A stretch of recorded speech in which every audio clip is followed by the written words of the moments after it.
Brand disclaimer. The views and opinions expressed by individuals on this platform, the callers plus invited guests, are their own. The information you hear does not reflect the overall views of all parties associated with this brand. We encourage everyone to research all things heard live or via archive for edification purposes. Discretion is advised.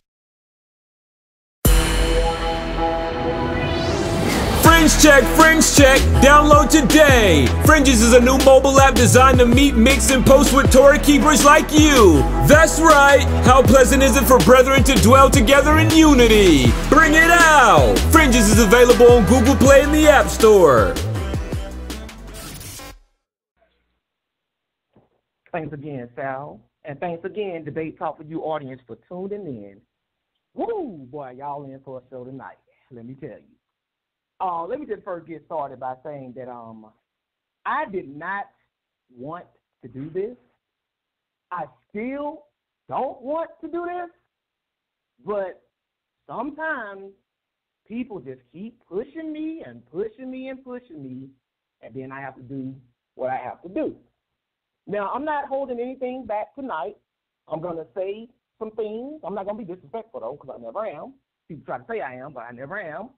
I'm going to reveal some things, and I'm going to let y'all know that two particular women, namely named Emona and Mayana, are two of the fakest women that have ever graced the radio waves of Debate Talk for You. I'm going to prove this, not because I say it. I'm going to prove it from behind-the-scenes text conversation involving Sal and them that they told him to relate to me. They did not swear him to secrecy, so they can't be like, oh, Sal, you told. No, because what I want y'all to understand is when these two ladies go on social media and they talk about me, they are giving y'all a phony perception of how things really are. They're not telling you what's going on behind the scenes. They're not telling you what they do and have been doing. I'm also going to prove to y'all that the only reason Emuna and Mayana did that show is because they are two thirsty, desperate, clout-chasing women trying to use my name to make a name for themselves. I'm going to prove that. I got the proof from them. This is not my opinion. We're going to define words. We're going to get basic. We're going to get advanced. We're going to use slang. We're going to use professional words. I want y'all to see that these women are trying to give people a distorted perception of me. They're trying to make people think I'm some kind of male chauvinist. I'm a bully. I'm bad. I don't respect women. I disrespected them. I'm going to show you this from their own words. Some of y'all have already been following all of this, so y'all know what they've been doing. But most importantly, I'm going to show y'all that show they did last night titled The End of an Era was actually the end of an error, E-R-R-O-R, because the biggest mistake Sal could have ever made was let Emuna co-host Debate Talk for You. So it wasn't an end of an error, it was an end of an error. And I'm going to prove to y'all that this was their plan the entire time. I'm going to prove this to y'all. From the moment I found out that Emuna was a TANAKH-only Hebrew and that Sal had allowed her to be the co-host of Debate Talk for You, from the moment I found that out, I knew that sooner or later she was going to make a move against me. I just been sitting back waiting. I knew it was coming. But the crazy thing is, she wants to be a co-host one day and then want to act like a special guest the next. See, the host and the co-host don't supposed to be sitting around doing entire shows about guests on Debate Talk for You. That's why y'all don't see Sal doing that. But I'm going to show you the title of this class, which is titled The TANAKH Only Challenge, Volume 2, the epic fail that they did not pass the TANAKH Only Challenge. Why didn't they pass the TANAKH Only Challenge, Josh? The challenge was simple. And apparently I'm dealing with two simple women because they can't follow simple instructions. Now, I understand that they may feel a way about the way I teach, the way I talk, my approach, my delivery. I understand that. But we're not talking about that. The TANAKH only challenge was this. Go on, and you can go back and review Volume 1. This was the TANAKH only challenge. Go or come on the Debate Talk for You as a TANAKH only believer and do a lesson from the TANAKH without, let me repeat that, without attacking Jesus, the New Testament, or any Messianic believers. That was the challenge. Now, if Imuna and Mayana Johnson did not want anything to do with the challenge or felt that they did not have to address any challenge that Brother Josh put forth, then I can understand that. That's their business. No TANAKH only believer who heard that challenge has to step up to anything I ask them to do. But what I don't like about these two deceptive females, and yes, I use the word females, and I'm going to break down to y'all how they had a problem with that and where they got it from. It ain't from the TANAKH. But these two deceitful females want to tell people they accepted the challenge when the first stipulation was you can't say anything about Jesus, the New Testament, or another Messianic. Just come on there and teach. Last time I checked, Brother Josh is a Messianic. So they spent 95% of the show talking about me. See, they failed. I'm also going to show you this show they had called a peer review is not a peer review. They don't even know what a peer review is. I thought these sisters were educated. Imuna Yisrael and Mayana Johnson are what you call pseudo-intellectuals. That means fake intellectuals, people pretending to be smart, but they really don't know much of anything. So what did they do when Brother Josh put out the TANAKH only challenge? They did the most common tactic known to man. It's known as deflection. Let's get everybody's attention away from the fact that Josh pointed out that nobody or hardly nobody that's ever come on this platform under the banner TANAKH only Hebrew has ever just done a straight lesson from the TANAKH. They always got to attack Jesus, the New Testament, or other Messianics.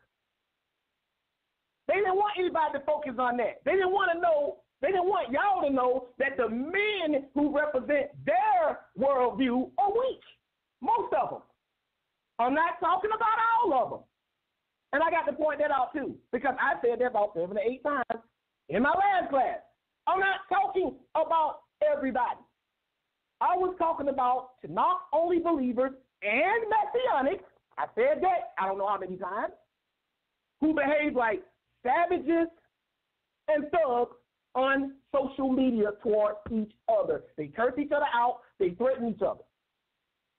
Last time I checked, that did not pertain to Mayana or Imuna.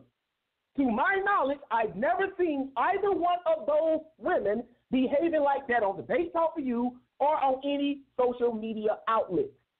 And I made it clear in that class that I'm only talking to people who behave that way. So why in the world did they stand up to accept a challenge that was not even directed at them? Because that's who the challenge was for. The challenge also said that you could do a TANAKH only challenge with me. Brother Josh, I will teach out of the TANAKH with you. They did not reach out to me and say, Josh, won't you come on our show and let's talk about this TANAKH only challenge and what it really is. They did not do that. I did my show on Friday, and by Monday, because you know they do their show on Monday, they do some challenge accepted. But they failed the challenge. I don't care what they say.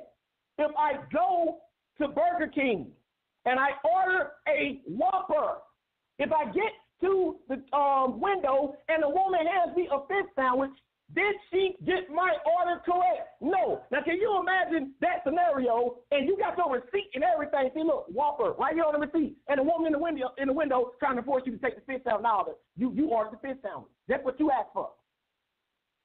No, I didn't. Here it is right here. I plainly said, Whopper with cheese. Now, you taking this fish sandwich. What happens if something like that happen in real life? It's gonna be bad. Well, that's what Imuna and Mayana did to me. I ordered a Whopper, and they're trying to give me a fish sandwich and telling me that's what I asked for. No, I did not. So you failed miserably. You did not accept the challenge. All you did, and I'm going to go into some scripture. Don't y'all worry, because y'all in for it tonight. But what you did was simply take your show and turn it into a pseudo peer review and use that as an opportunity to attack me in order to get views. And I'm going to show y'all that both of those women are nothing but a bunch of thirsty, clout-chasing, hungry, desperate females. But most importantly, y'all, before we get out of here tonight, I'm going to show y'all the real reason why Imona Israel left Debate Talk for You. I'm going to show y'all that she left because Sal would not allow her and Mayana to use his platform to keep repeatedly defaming me. I'm going to read the conversation to y'all. And if anybody thinks I'm making it up, once this show is uploaded to YouTube, you go down in the comment section and say, hey, Josh, email me the screenshot of that conversation you were reading, and I will email it to anybody upon request. So y'all can see that behind the scenes, these women are what we call 3D. And what that stands for is devious, deceptive, and divisive. Again, devious, deceptive, and divisive. They're devious because look what they will do just to get fame. Look what they will try to do to somebody who never said anything about them, to them, or anything that pertains to them, just to get some popularity. Look what they'll do. They're deceptive because they're lying to all of y'all and making y'all think this situation is one way, when really behind the scenes, these two women have been working overtime to try to silence me and defame me. I got all the receipts, y'all. I got all the proof. I'm not going to do what they did last night or on Monday to be up there just running their mouth and all in their emotions. No, I got receipts. Because I'm tired of these people trying to pretend like they're all innocent, and then they want to throw rocks at me, then hide their hand, and then when I say something back, everybody, look at what Josh did. Look at what Josh did. But they never tell people what they've been doing to me. All most of y'all ever see is when Josh fights back. But nobody ever sees how Josh minds his own business and people poke at him. And I don't always respond back immediately. I mind my own business. I teach. Yes, I step untold, but I don't single anybody out. If you notice in that show I did last time I was on here, I refused to single anybody out by name. It was a if the shoe fits, wear it class. But who called in trying to get me to single people out? One of their own, Marielle. Or Marielle, however you pronounce it. One of their own. He's the one called in and want me to single them out. Well, Josh, why are you singling out Imuna and Mayana now? Because this is the second time they've been on Debate Talk for You talking about me. And I haven't been on Debate Talk for You once and said anything about them. But I'm going to show y'all this, but we're going to get into this. Let's go to Proverbs chapter 26. LeBron, I'm going to let you get that one first. Because I'm going to show y'all something about these two. And I'm going to show y'all why they wanted me up out of here. Oh, yeah. And I dare a TANAKH only Hebrew who's down with them to call in and try to defend it. I dare you to. Because if you try to defend it, that means you're a phony, because I'm going to show you from the TANAKH that they were wrong. I said nothing to them. I said nothing about them. Nothing I said even pertained to them. Before that happened, Brother Josh had absolutely no problem with Imuna Israel and Mayana Johnson. He had no problem with them. But they came at me. And for some reason, I don't understand, TANAKH only Hebrews believe that Brother Josh just supposed to lay down and let people walk all over him. That's what they believe. You got Chris Harris calling Sal behind the scenes. Oh, Josh, Sal, tell Josh not to do this. Don't do this, Josh. Did you call them, tell them they shouldn't do what they did to me? Did you even warn them, Chris? Y'all know how Josh is. Y'all better make this right before he come back. Chris Harris know how I am. So did he try to stop them? When they accepted the challenge, did he reach out to them and say, hey, y'all better make sure y'all come correct and keep it strictly professional? No, he didn't. If he did, they didn't listen. But yet, when I'm about to do what I'm about to do, he called Sal. Yo, Sal, you need to, tell Josh not to do this. He don't need to do this. But see, he ain't on social media telling people that he's trying to protect them because he knows what I'm about to do to them. He's trying to big them up like they just stepping up. But he ain't telling nobody what he came to Sal behind the scenes. Sal is a witness as Sal. Everybody's trying to pretend like these women so strong and that they just stand holding their own, and I got proof that they've been scared behind the scenes the whole time. But LeVar, give me Proverbs 26 and verse 17. All right. They asked for this. Read that, please. Proverbs chapter 26, verse 17. He that passes by and meddle with strife belonging not to him is like one that taketh a dog by the ears. Now this is saying, he that passes by and meddleth with strife, that means any kind of dispute or argument. In other words, somebody else's business. Some type of argument, but it's not your business. Right? It says, not belonging to him is like one that takes a dog by the ear. And what this is saying is, if you take a dog by the ear, he's going to bite you. Mm-hmm. Now, what does it have to do with Imuna and Mayana? Well, they fall into the category of the people I was talking to. No. And talking about. No, they did not. No, not at all. They did not. But what they did was they passed by and meddled with strife not belonging to them. And they took a dog by the ear. And this dog ought to bite them repeatedly tonight. Because you should have stayed out of my business. You should have stayed in your lane. This had nothing to do with you. They even said so on their own show that they did, that they don't act like that. Right. So if I'm not talking to you, why are you meddling with strife not belonging to you? You must want it to take this dog by the ear. Yep. So don't try to cry now. Don't try to go behind the scenes and tell Sal, get Josh. Because I'm going to show you that's what they did when they found out I was going to come back. But yet, at the same time, while they behind the scenes trying to get Sal to calm me down so I don't get them, they still on social media bragging and running their mouth like they don't did something. That's fake. Mm-hmm. That's phony, sisters and brothers. They would be like me picking a fight with LeVar in public. And every time somebody watches, yeah, LeVar, what you want to do? And then when everybody go away, I'm calling LeVar secretly up on the phone. Hey, man, come on, man. You want to be cool, man. Come on. Don't do that. Don't do that. And then LeVar said, okay, man, I'm going to let it go. And then y'all go back out again in public, and then here I go again. LeVar, you know you won't want none of this. You know you don't want none of this. That's fake. That's them. I'm going to show y'all that.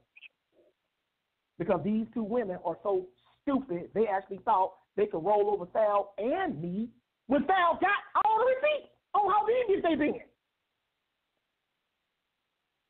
That's how stupid they are. They think they're going to go on Sal's show and do a farewell show, which is nothing more than another attempt to take multiple shots at me, making Sal look like he's a bad guy. They thought they were going to actually be able to do that, knowing that Sal got a record of everything going on behind the scenes. Were y'all really that stupid to think y'all going to put out this facade and it wasn't going to get exposed? Somebody should have told y'all, Chris, you cool with these women. You should have told them. You got Mariana calling Sal behind the scenes. Oh, I'm going to text message. I'm going to let y'all see that. Tell Josh, if he goes too crazy, I'm going to report him to the FCC. Come on, man. I'm going to read that to y'all. But she all in public, yeah, we stirred Josh up. But she behind the scenes trying to scare me into thinking that if I get too out of hand, she going to report me. She trying to get her brother locked up or fined. Come on, I'm trying to silence them. The FCC is a censoring network.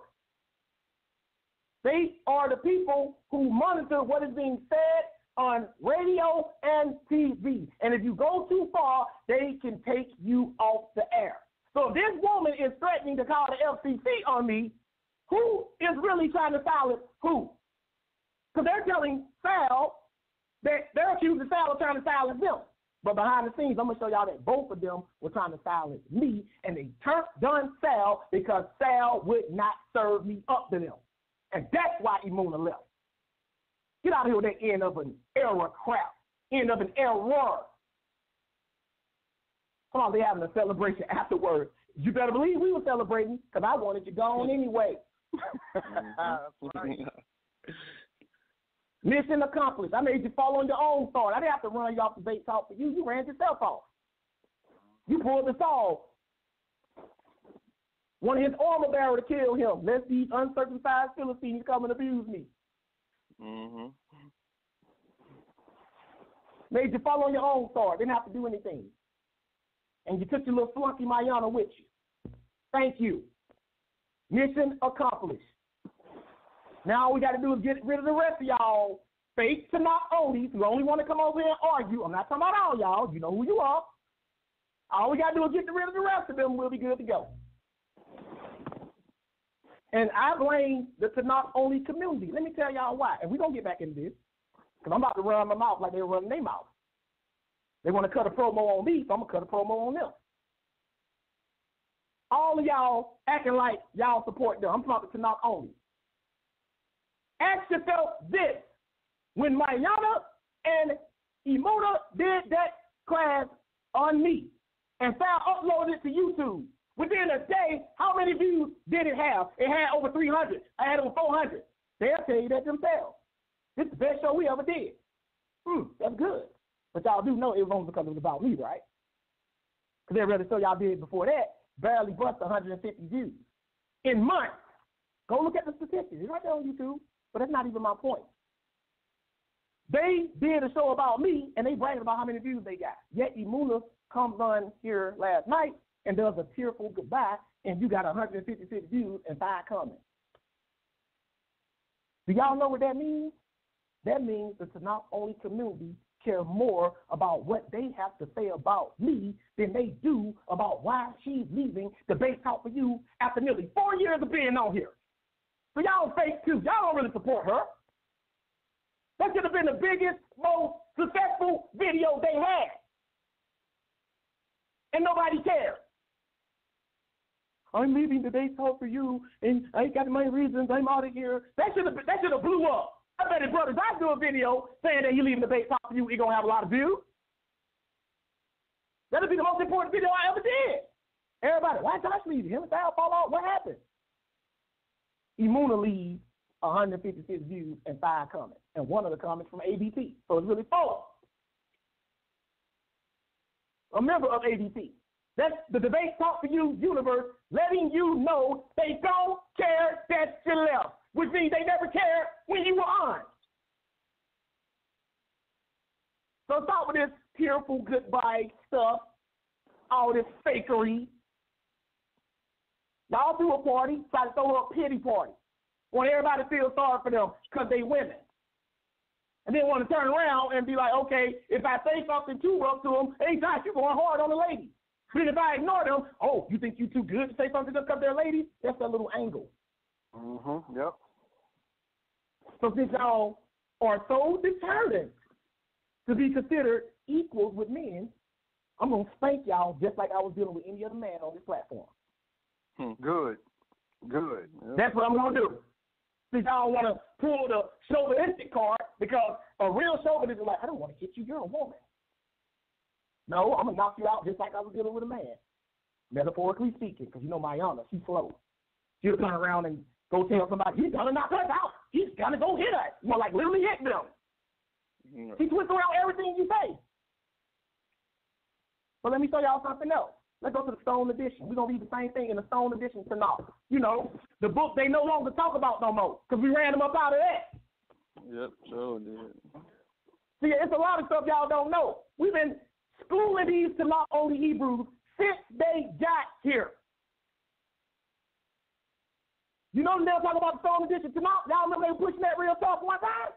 Until I went in and they showed that they didn't agree with us. So that was back in 2015. That was about 4 years ago. Exactly. Yeah, for real. Now don't nobody even talk about it no more. Because Brother Josh and Zadok from the Knesset did that lesson, and we was all up in that book. So they don't talk about that anymore. All they're looking for is an angle. Well, we can't beat Josh in the debate. We can't bring nobody on here who can teach better than him, so let's try to incriminate him. Let's try to make him like he's abusive to women. Everybody at ADT, every woman at ADT know that Josh loves the ladies. Y'all need to stop. I had women who listened to me instant messaging me on Facebook upset because these women try to paint me that way. I go in harder on the men than I do on the women. Y'all know that. Yeah, oh yeah, absolutely. Everybody know that. Women get way more passive at ADT than men do. Won't you go on Blog Talk right now and listen to the class I just did last week? I go in on the men because the men supposed to be the leaders. I don't really go in too tough on women. I don't see any women on social media who claim to be Hebrew Israelites acting like savages and thugs. I only see men doing that. That's why it shocked me when Imuna and Mayana stepped up. Why y'all stepping up? Y'all don't even act like that. In fact, y'all should have used that as an opportunity to get some men on y'all show to talk. Let me just give y'all a little bit of advice because y'all don't really know how to do anything to gain views other than talk about other people. Let me show you what you should have did instead of what you did.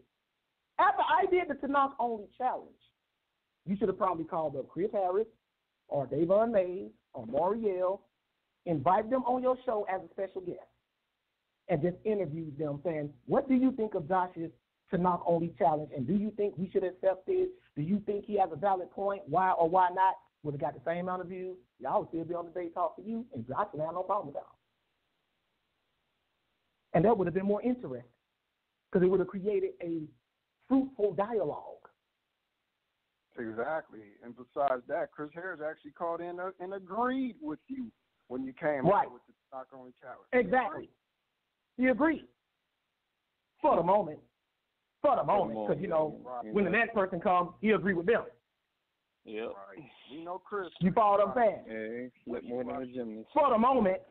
You wishy-washy, Chris. I said it. LeVar said it. You wishy-washy. I mean, you follow what I'm saying? Everybody knows. You can't be like that. You can't pick a lane, dude.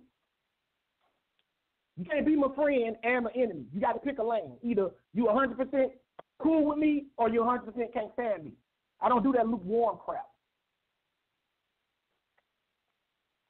You follow what I'm saying? So, but before we read this from the television TANAKH, just like I said, the TANAKH only community showed how much love they got for Imuna when you just go on YouTube.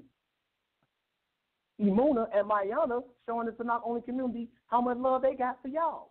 You know why? Because when they accepted the TANAKH only challenge, I don't recall them reaching out to any of these brothers and trying to get them on the show and give them some screen time. Y'all got to understand, Imona and Mayana don't care about you brothers. They ain't trying to build y'all up. They trying to build themselves up. They on their Thelma and Louise gang. That's what they on. And Thelma and Louise did not have any room for any men. Yep. That's why the first show they did, Mayana and Imuna. Second show they did, Imuna and Mayana. I even seen Chris Harris offer on Facebook. He said, I would like to be a part of this. But I didn't see a response saying, come on, Chris. Please. Because they don't care about you, Chris. Not one iota. They don't care about you. They trying to get a name for themselves. All them sisters want to see is their name next to mine with the word versus in the middle. That's all they've been trying to do. And when Sal told them, no, after Josh do this show, that's it. He ain't got nothing else to say about y'all. Y'all ain't got nothing else to say about him. That is over. I had already planned on being done with it. That's when Imuna said, I want to keep talking about Josh. Every time he do this to my only talent. I want to keep doing it. And Sal was like, no. So she was like, well, I got to go. And Sal was like, deuces. But she had to make one last impact before she left. She even told Sal, and Sal sent me what she said. No, not the actual screenshot. You just relayed that to me. She told Sal that she wasn't even going to mention me last night. And I lost count of how many times she said my name last night. So she lied. So she lied again. Yeah. That makes her a liar. That's what she told Sal. I'm not going to say anything about Josh. I'm just going to tell the people why I'm leaving the base off of you, and I'm confused anyway, because how can you do that without mentioning me when I'm part of the reason why you're leaving? All right. But check this out. Stone edition TANAKH, Proverbs 26 and 17. Look what it says right here. We just read it in the King James. Look what it says.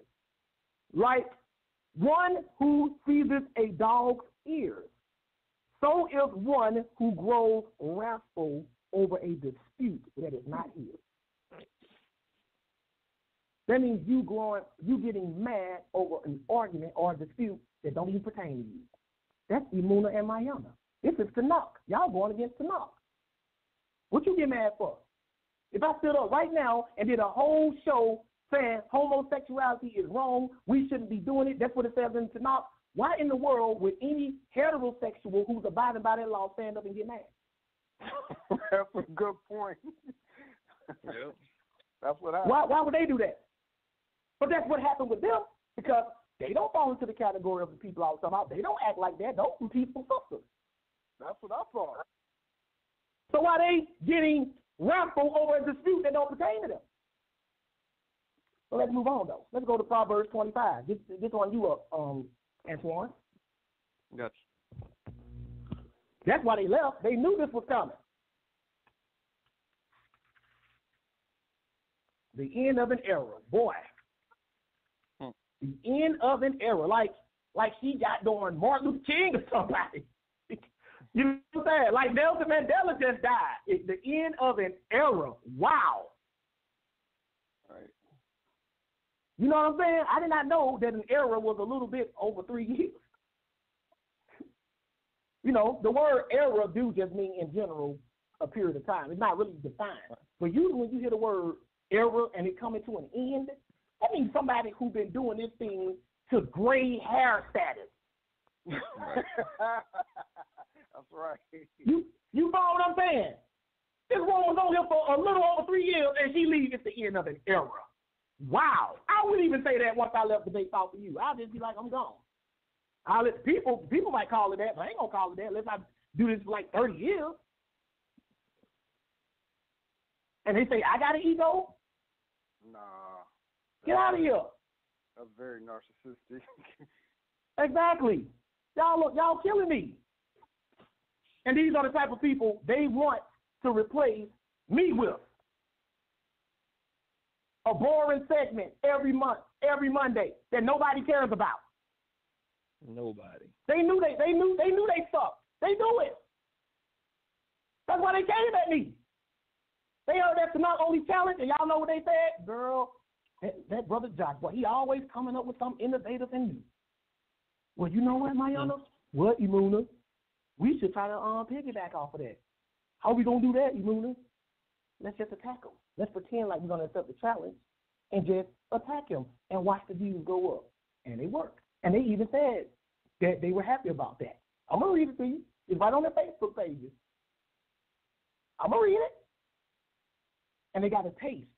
Because, you know, me getting 900 views, that don't mean nothing to me. I don't get excited over that. That's nothing. I do that easy. Y'all know that. I'm not bragging. I'm not boasting. I'm just stating the facts. Right? They got them little 900 views. They're like, ooh, this how much we stepped up? Because at first they were averaging like 135 to 160, maybe 200 on a good month. Month. But they went on that YouTube channel and they saw that to be Josh. So let's keep attacking him. And Sal said, no, I ain't going to let y'all do that. And it was just like you cut a crackhead off cold turkey. They got mad. And it's sad, though, because you got to go against your own TANAKH to get your mission accomplished. That's sad. Yeah. Exactly. And that's why they got mad. I'm going to read it. Yeah, we're going to keep showing it. I'm going to show it.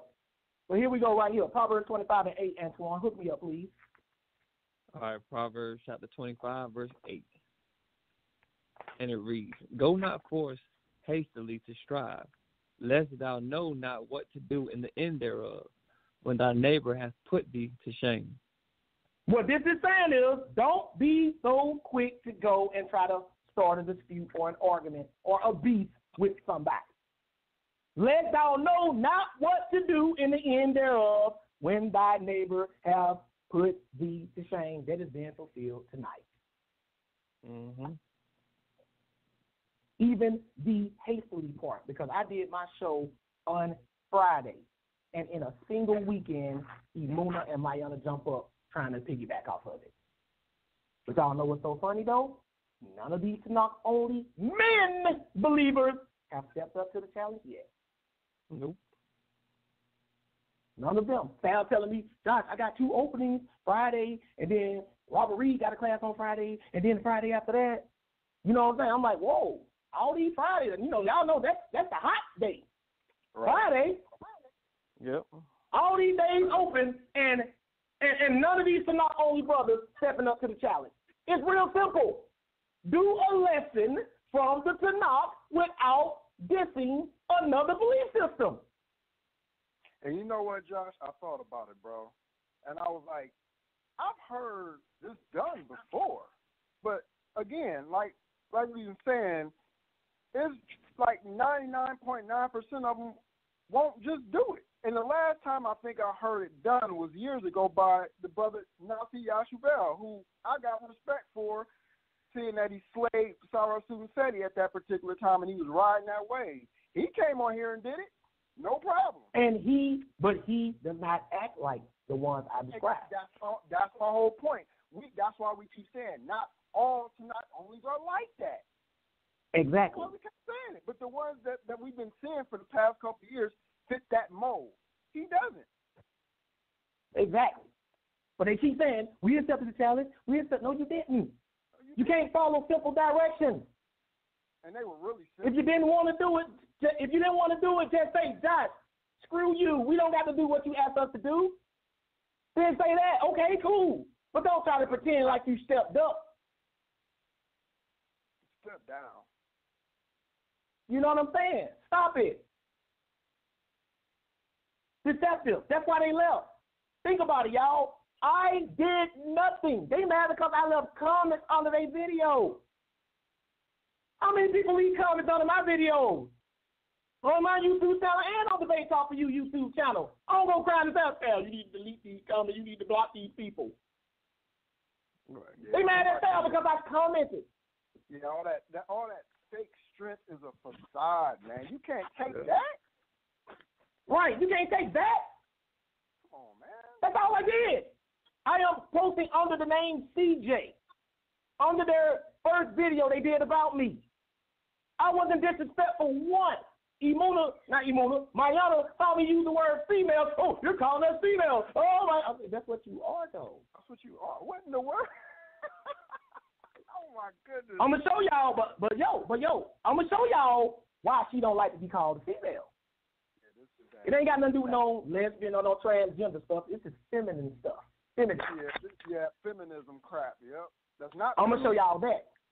It's not biblical. It's not from the Tanakh. We show you what these women really wanted to do. Y'all think that they just fighting against me. No, they say Josh is just the top guy. We get rid of Josh, we on the top of all the guys. They some usurpers. That's why Imuna and Mayana would rather spend, 3.5 plus 3.5, they equal 7. So we up to 7 hours. They would rather spend 7 hours talking about Josh, trying to tear him down, than to give Davon Mays 10 minutes building him up. Then to give Chris Harris 10 minutes building him up. Then to give Marielle 10 minutes building them up. Y'all said it. Imuna said it herself. I've been on this show almost 4 years, Sal. And in those 4 years, tell me how many times you reached out to Chris Harris, Marielle, or Davon Mays and invited them on your show to try to big them brothers up as leaders in the community. How many times you did that? I've reached out to Davon Mays to do a lesson with him. to team up with him in a debate. I knew he wouldn't take it because it was a crazy debate. I knew he wouldn't accept. But I still said, but if he would have accepted, I would say, well, shoot, he surprised me. I got to do it because I'm a man of my word. And y'all all know me and Chris Harris have done stuff together. But I can reach out to them, and I'm this old dirty, nasty, loud, idol-worshiping messianic, but I can reach out to them and try to throw them some shine, try to let them shine a little bit of my limelight, try to help them push a book or two. But what have y'all done for them? What have y'all done? I even said in TANAKH only challenge, any TANAKH only believer who's willing to do it with me, I'll do a TANAKH only lesson with them. I even said that. Have y'all said that? I keep telling y'all, they on Thelma and Louise. Ain't no room for no men in what they're doing. But I'm going to prove it. Here we go again. Let's move. You already read that Proverbs 25:8. Okay, we're going to go online because we're going to get slain. Because I know I'm dealing with some people from the street, and I'm from the street. So I want to make sure everybody understands what's going on. We're going to get slain. We're going to get academic. We're going to blend it all together. We're going to go to urbandictionary.com. I'm going to read it, and we're going to look up the definition of clout chaser. Because I want y'all to know what a clout chaser is. Y'all heard me say that tonight. Mm-hmm. And I'm going to show y'all that's what you're dealing with.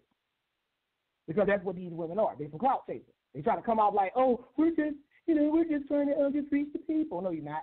Get out of here. You're trying to leech off the success of Brother Josh. That's all you're trying to do. You're too lazy and lame to make a name on your own, so you're trying to get big off of me.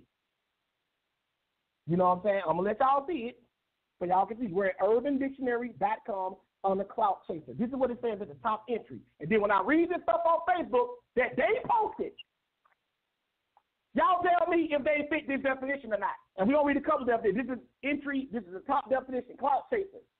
A person that only hangs with certain people or start beef with people to gain popularity. Who started this, y'all? They started it. Who was getting the least amount of views between me and them? They were. Yeah, by far. Who is the most popular on Debate Talk for you between me and them? I am. They know that. They know that. So they try to start a beef with me to gain popularity. But I'm going to prove it. We're going to look at the definition 4. We just read the top definition. Mm-hmm. Definition 4 of a clout chaser. Look what it says right here. Clout chaser. A clout chaser, it's supposed to say is, but it say I, is someone who gets famous off of other people's names or videos. These are the type of people who are broke and can't get famous of their self. Some YouTubers will do something like this. Correct me if I'm wrong, but after the show they did last night, what they said they were going to do? Go on YouTube. And talk about it. Yeah. And talk about it. The TANAKH only challenge that I put out. Right. Look what it said. Someone who gets famous off of other people's names or videos. What were they responding to? My video that's uploaded on YouTube. Mm-hmm. Still clout chasing. So let me show y'all this one. This is entry 5. And this one is by Snoop Dogg. Because Snoop Dogg actually has a show coming out called Clout Chasers. Because Snoop Dogg was recently a victim of people attacking him for no reason because they were trying to clout chase him. And then when he came out and bashed them, they came out and they apologized. Mm.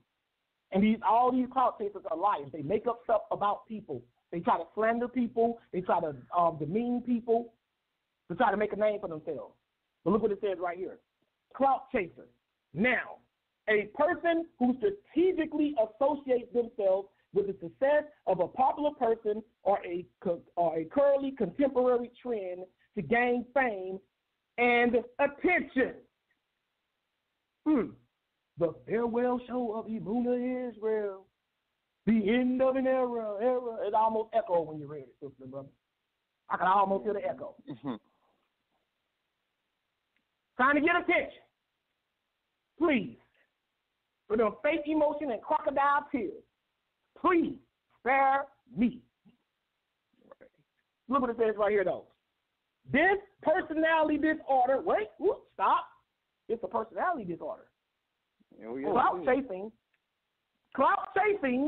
is a personality disorder. That means it's mental, sisters and brothers. Oh, yeah. But I'm going to show y'all. Look what it says right here. This personality disorder is often resembled as riding the wave without concern for damage or integrity. So they don't care about who they damage and if they have to lose their integrity to do it. Ain't that going against the TANAKH right there? It sure is. I'm going to read that next. It's going against the TANAKH right there.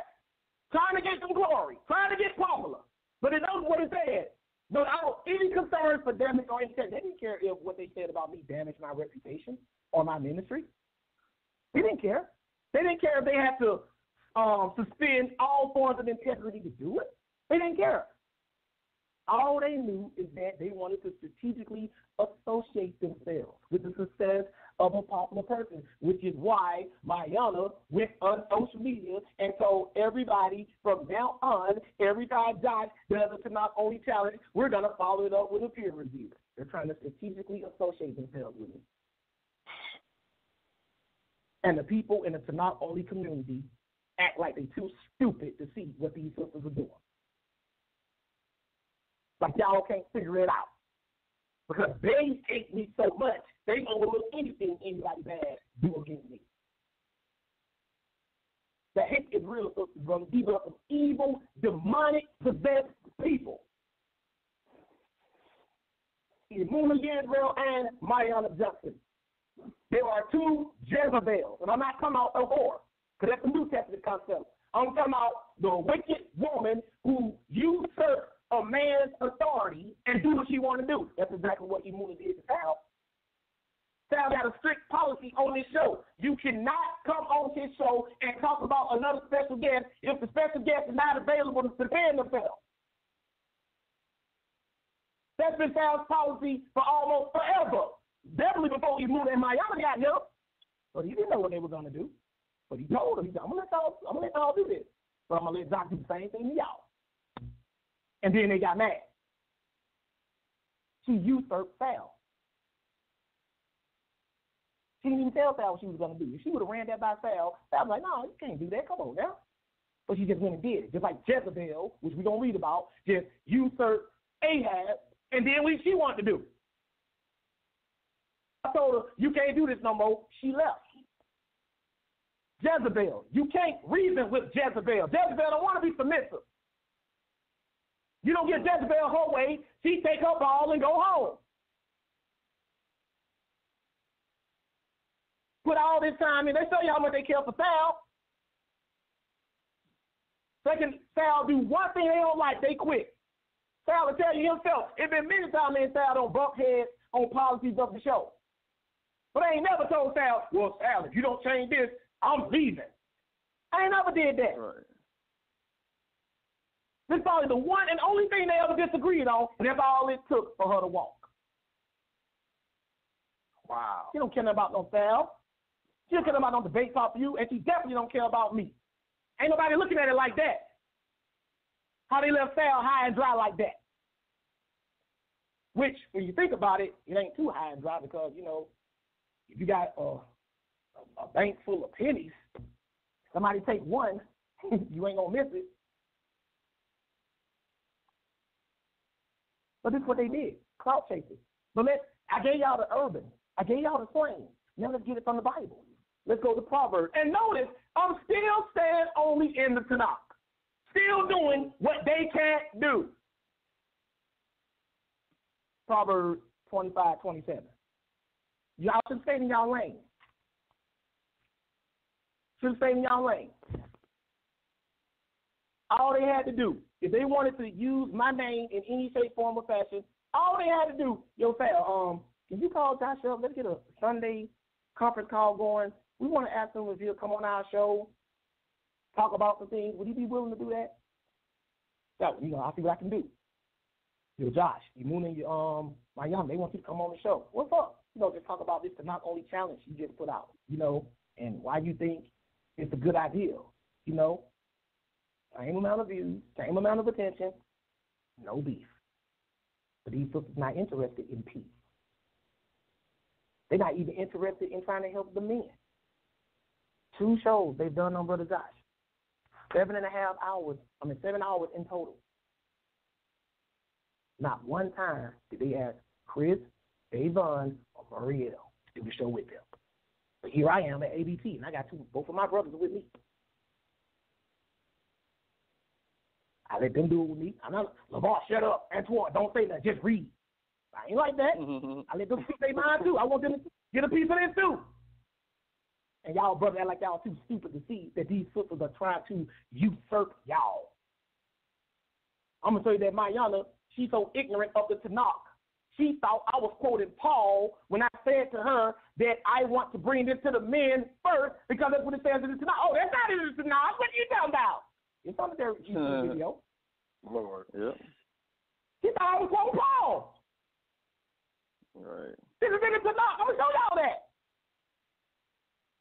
They don't even really know the Tanakh, which is why they wanted to deflect y'all from the Tanakh only challenge, because they don't want y'all to see just how dumb they are and some of the people that come on under that banner is when it comes to the Tanakh. That's what a child does who suffers from a learning disorder. He don't want nobody to know it, so he acts out. Yeah, exactly. He disrupts the class. Class clown. Yep. Class clown. That's why they do that. That's why they want me gone, sisters and brothers, because I don't care about their feelings. Oh, Josh is so inflammatory. He shouts. He raised his voice at me. That's my honor. He raised his voice at me. He would have lasted 5 minutes in ancient Israel. Because prophets were shouting on every corner, and I'm going to read that too. That's right. See, I prove everything I say.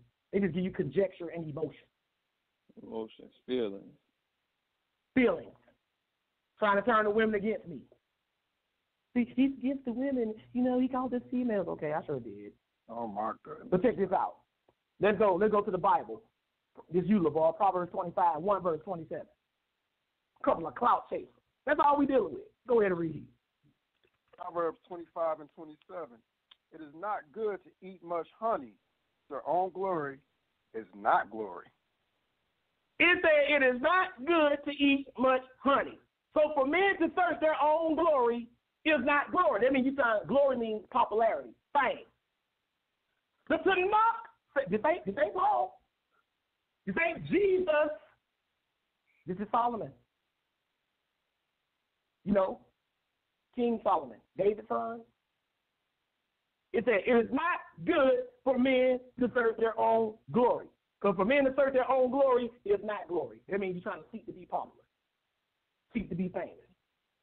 But is there any evidence that shows that this is why they did this to Brother Josh? Is there? Let's go to Mayana's own Facebook page. See, I don't got to tell y'all what I think about her. I'm going to let y'all hear. This is on her Facebook page, Mayana Johnson, and this is in her timeline. Let me pull it up. I told her, man, leave me alone. This is Mayana Johnson. This is what it says. PSA, the relationship challenge will not air on Monday as scheduled. But no worries.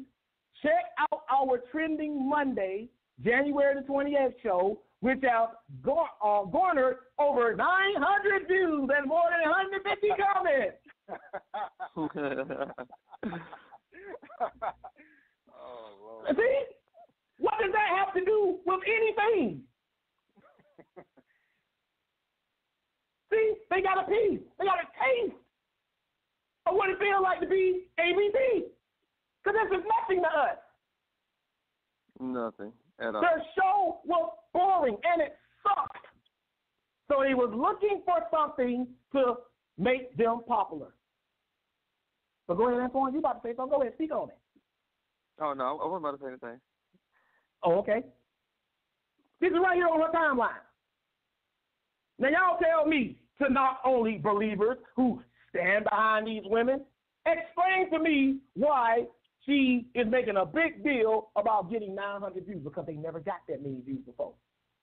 And the irony is, the very next week, their views went right back to low status again because they weren't talking about Josh. Went right back to low status.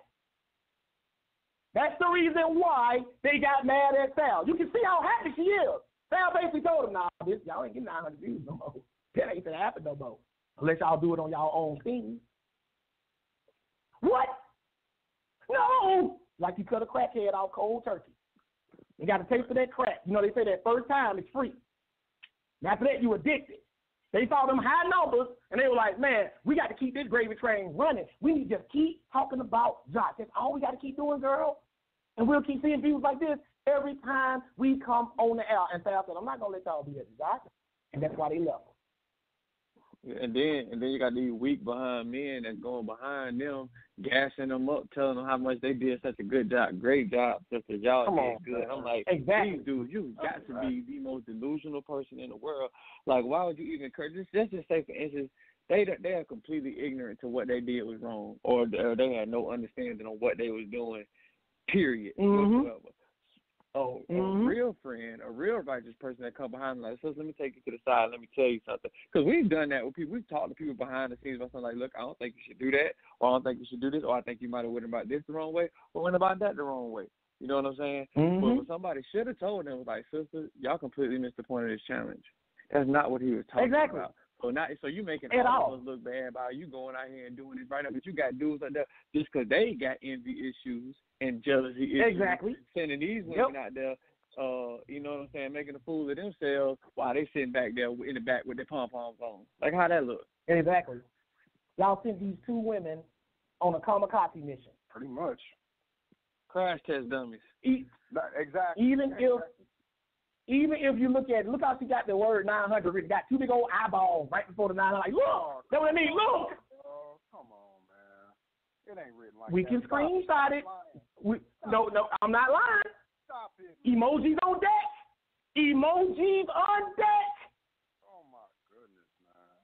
Right before the 150, got a head, emoji of a head of somebody like they singing. Like she's singing praises about the 900. Go on. Hurry up, y'all, before she remove it, just in case you're listening. Mayana Johnson, Facebook, in her timeline. Look what else it says. The TANAKH only challenge accepted with Emuna Israel and Mayana Johnson review the criticism, challenge, and lesson in quotation. You know, they're trying to tell you it wasn't really a lesson. Given by Josh, right, they said they were reviewing my lesson. Come on, my lesson. It says, review the criticism, challenge, and lesson given by Josh of ABC. They want to make sure y'all knew exactly who they were talking about. Josh of ABC. And the stupid thing about it is, if you know you only got that many views because of Brother Josh, then those are really my views. That's what y'all don't get. Sal was telling me, or Anonymous Hebrew, one of them, they was telling me they bragging because their show actually surpassed the show I did about the TANAKH Only Challenge in views, even though their show came just 2 days later. We surpassed Josh. No, technically he didn't. Because if Josh do a challenge and y'all do a show about Josh and you ain't giving them kind of numbers normally, then how you figure y'all did that? That let me know that even your TANAKH Only Hebrew brothers and sisters are even more interested in hearing y'all talk about me than what y'all usually talk about. Basically. They'll rather hear y'all tell me down than for y'all to put out something that may actually have benefited the community. You know, the relationship challenge. Everybody needs help with relationships. 100. Yep. Trying to be good mothers, trying to be good women in the community. I think that was the theme of the show. I don't got no problem with that. I support that if that's what they were really doing.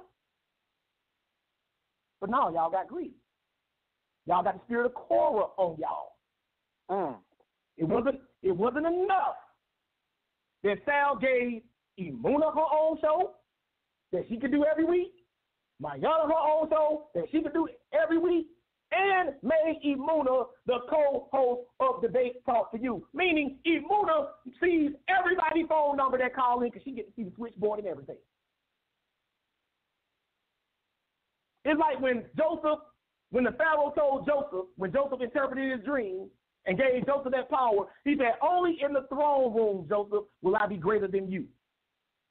Sal was the only person on debate talk for you that had more power than Imuna. And still, after having that position, being deemed the first lady and having 2 shows at her immediate disposal, still want to know. I got to have what Josh got. That was That's Cora. That was Cora. You take too much upon yourself, Moses. Has the Lord only spoken through you? Moses told them, do you think it's a small thing to be called priest of the Lord? Y'all Levites, y'all the chosen ministers of Israel, and y'all complaining like, that's not enough. No, that ain't enough for you. You got to be Moses. You got to be the man. Yeah. When you put it into perspective, I would say they were pretty darn ungrateful. I would say so, for sure. 100%. Sally never gave me no show. He never even offered me no show, from what I understand. Sally can correct me if I'm wrong. He offered them that. At least Imuna. He never offered me no show. He don't ask me to come on and do shows, but he never said, Josh, you want your own show, man? Gave that woman her own show. Call her the first lady. Got people hit me up thinking she married to Sal, because first lady usually means married to whoever is over it. Right. That's why you call the president's wife the first lady. People thought she was married to Sal. That's a pretty high title, first lady. That means that you were like it also means like the first woman who helped start this thing, who helped build this thing. That ain't enough though. No, we know that ain't. We wanna take out Josh, who made a name for himself, teaching and debating in the lion's den, something they never even did. That's like Antoine jumping up today saying he want to take Floyd Money Mayweather's title. And you know the only way you can do that is you box him. But he don't want to take it by boxing him. Antoine is good at basketball. Antoine want to have a 3-point contest. And if he win the 3-point contest, he gets the belt. Oh, man, come on.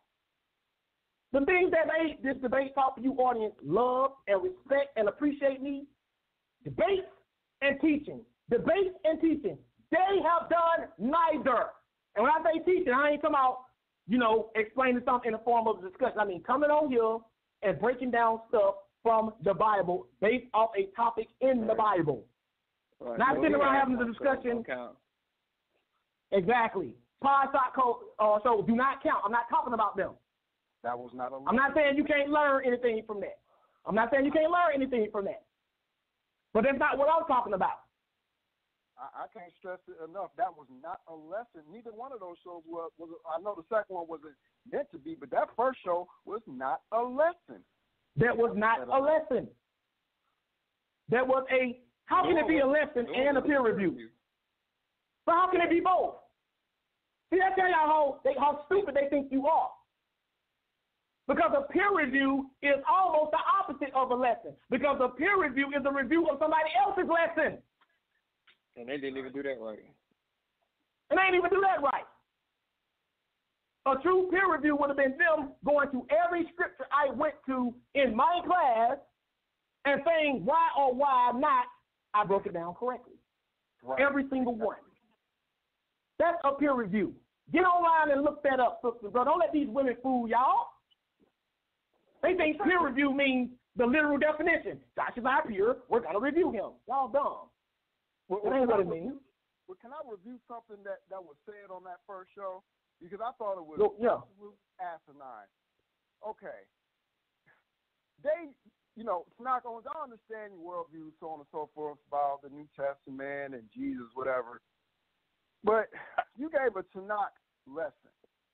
And I found it real odd that Sister Mayana makes a comment saying, oh, Josh, he went to the back of the book to make a point conveniently. I'm like, so okay, you don't want me. But it's in the Tanakh. Yeah, it doesn't matter. And furthermore, you're gonna say he conveniently went to the back of the book to make a point. Now, how does that sound? You ain't went to Malachi. And hold up. Oh, and let me just let you know, Sal just corrected me. He just said she didn't have access to the Blog Talk switchboard. He said he controlled that. You know what I'm saying? But she still was over the whole thing that she hosted. But that's still beside the point. The point is she still was over it. And I'm trying to get y'all to understand that that was a prestigious position that had never been filled before her. So she was literally the first lady to have that position. It certainly seemed like she was going to have some good synergy going, because when they did the show, it was like she was actually doing it, but Sal was doing it. So they just showed you how well they work together. But she don't even know what the peer review is. I thought that she was actually doing it herself. They say how well they work together. But that is not a peer review, right? But let me tell you something else. We're gonna go on Facebook again. Let's keep reading Mariana Johnson. Let's see if she will tell on herself. Because that's what she do.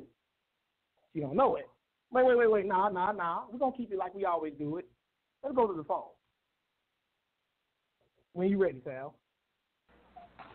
All right. Once again, number 319-527-6239. We're going to go to the phone lines. Remember, today's show is entitled The TANAKH Challenge Volume 2. The TANAKH Challenge Volume 2. You can also send me an email, debatetalkforyou@gmail.com, or salshowtime77@gmail.com. Let's go to the phone lines. Let's go to 718-258. You're live. Oh, that person is hung up. Hold on. All right. Let's go to the next person. Hold on. Let me see. Yep, 718-258. You're live.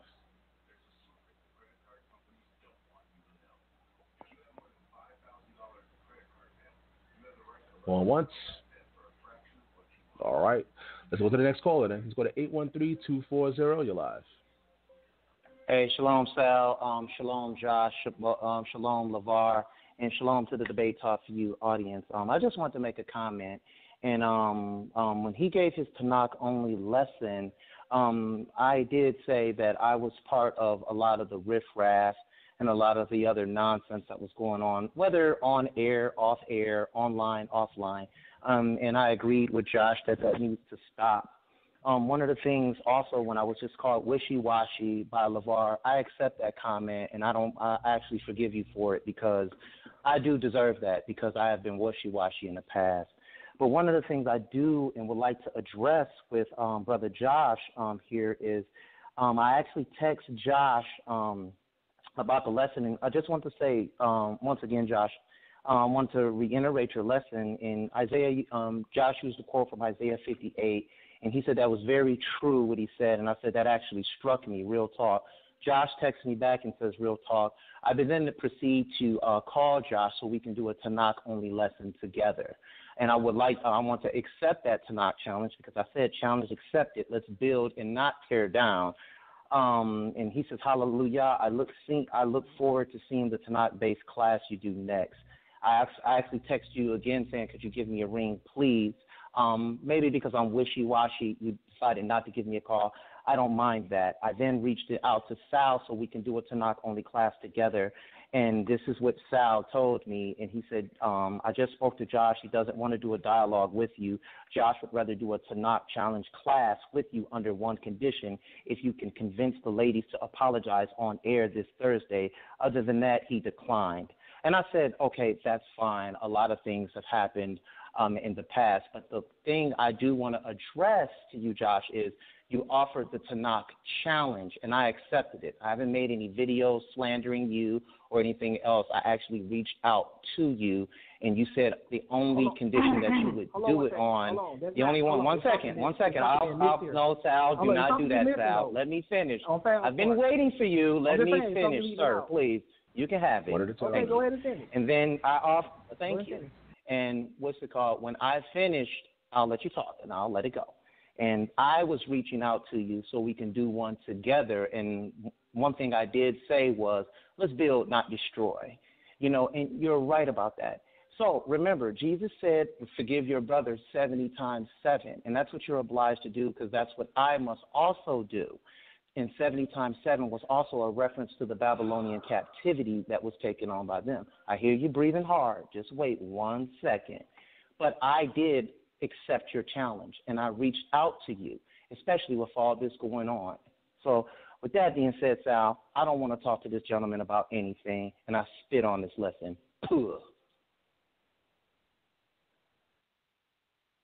All right, you can respond, Josh. Now, let me give y'all the true version. There was a lot of truth in what he said. But this is what hold on. This is what he's leaving out. When he reached out to Sal, let me put it all in order. When I first did the Tanakh only lesson, he called in, just like he said he did. He admitted that he's one of the ones who do that, just like he said he did. All of that is true.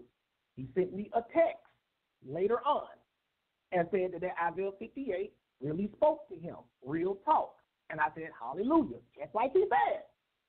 Then he said that we need to try to build together, not tear each other down.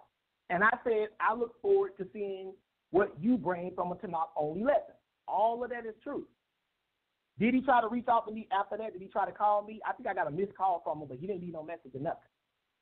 The last thing I heard that was relayed to me from Chris Harris was by Sal. And what Chris said he wanted to do with me was not a Tanakh only challenge. You can put him back in, Sal, and tell him exactly what you told me. He said he wanted to do a lesson on. Yeah, he disconnected. Okay, whatever. Yeah. Okay, he said he wanted to do a lesson with me on why the Tanakh only challenge is a bad idea, which is why I responded and said the only class I want to do with you is a Tanakh only challenge class. Now, why in the world, if I told the brother he can do a Tanakh only class with me, and then he reaches out to Sal and asks exactly for that, why would I turn around and say that's the only type of class I'll do with you? He's leaving stuff out. I don't know if his memory is bad or if he's doing it on purpose. But he told Sal, what did he say he wanted to do with me that I declined? Tell him, Sal. You tell him. Because they all think I be making this stuff up. Tell him, Sal. You talk to your audience. What was read was confirmed. Okay, tell me. Did he say that? But didn't he say that? Didn't he say that? That's what he wanted to do with me. He also told me he wanted me to not do the class I'm doing tonight. Chris did not reach out to Sal about doing a Tanakh only class. And that's the reason why I said the only way I would do a Tanakh only class with you is if you convince those two sisters to apologize. But why did I say that to him after I told him that I would do a Tanakh only class with him? Because when I went on Facebook, on my other page, which I'm going to read, Chris Harris is on there with pom-poms cheering for them.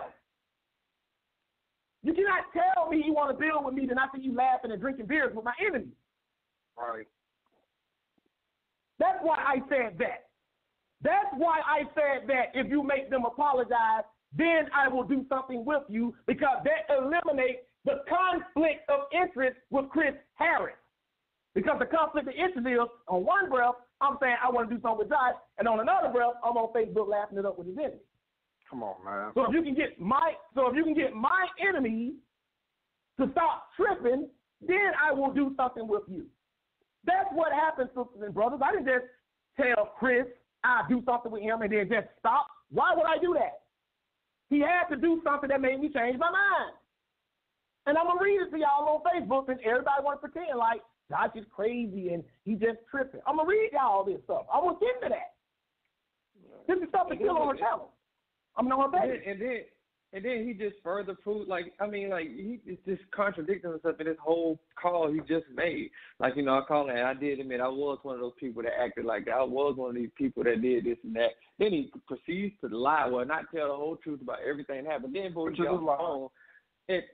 he get off the phone, he gonna say, and I despise it. I spit on this lesson too, and then he gonna run like a coward. Like, who does that? Listen, these are the type of people that we were talking about. And then we get but that's what he did. We call it out and we say something. Right, but that's what he did. You got to say something, LeVar? You about to say something before we go to the next call? Once again, man, I don't have nothing personal against the brother like I hate him. I don't. But, you know, we're all grown men here. Like, that little metaphorical spit is like, come on, man, you're corny for that. And if anything that we're saying here is untrue, call that out. But, see, that's how you know people really can't come against nothing we say, because you got to do little ignorant stuff like that. Like, how old are we now? How old are we now? Exactly. I have no reason to do that. I have no reason to tell Chris on the air in front of everybody. Everybody heard me say it. How could I try to take that back? I just said that 3 weeks ago, that I would do a TANAKH-only class with Chris and anybody else willing to do that. I just said that, and I'm saying it again tonight. So that means Chris Harris had to do something that made me change my mind. And I still did not say, definitely not. I just said, you need to calm them two down. Then we can talk. Because you're not going to be telling me, hey, Josh, let's build together, and then I go on Facebook and I see you laughing it up with my enemies.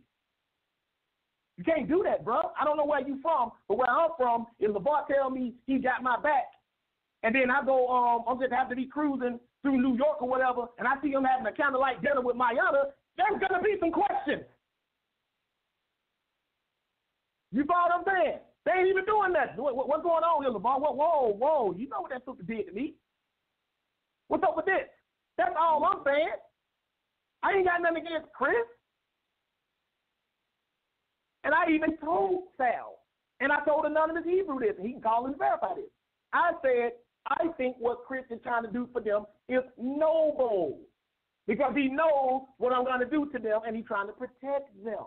But I also said, Chris needs to stop protecting people who don't follow his own example. Because Chris don't come on Debate Talk for you behaving like that. But he protects people who do. So if you really want to help them, teach them how to act like you act when you come on here. Right. That's all I'm saying. I ain't never turned on Chris or just rejected Chris after I don't extend my hand to him. But let me show y'all this. Let somebody else call in first before I go to this. Boy, I'm going to show y'all. I'm going to show y'all how they are.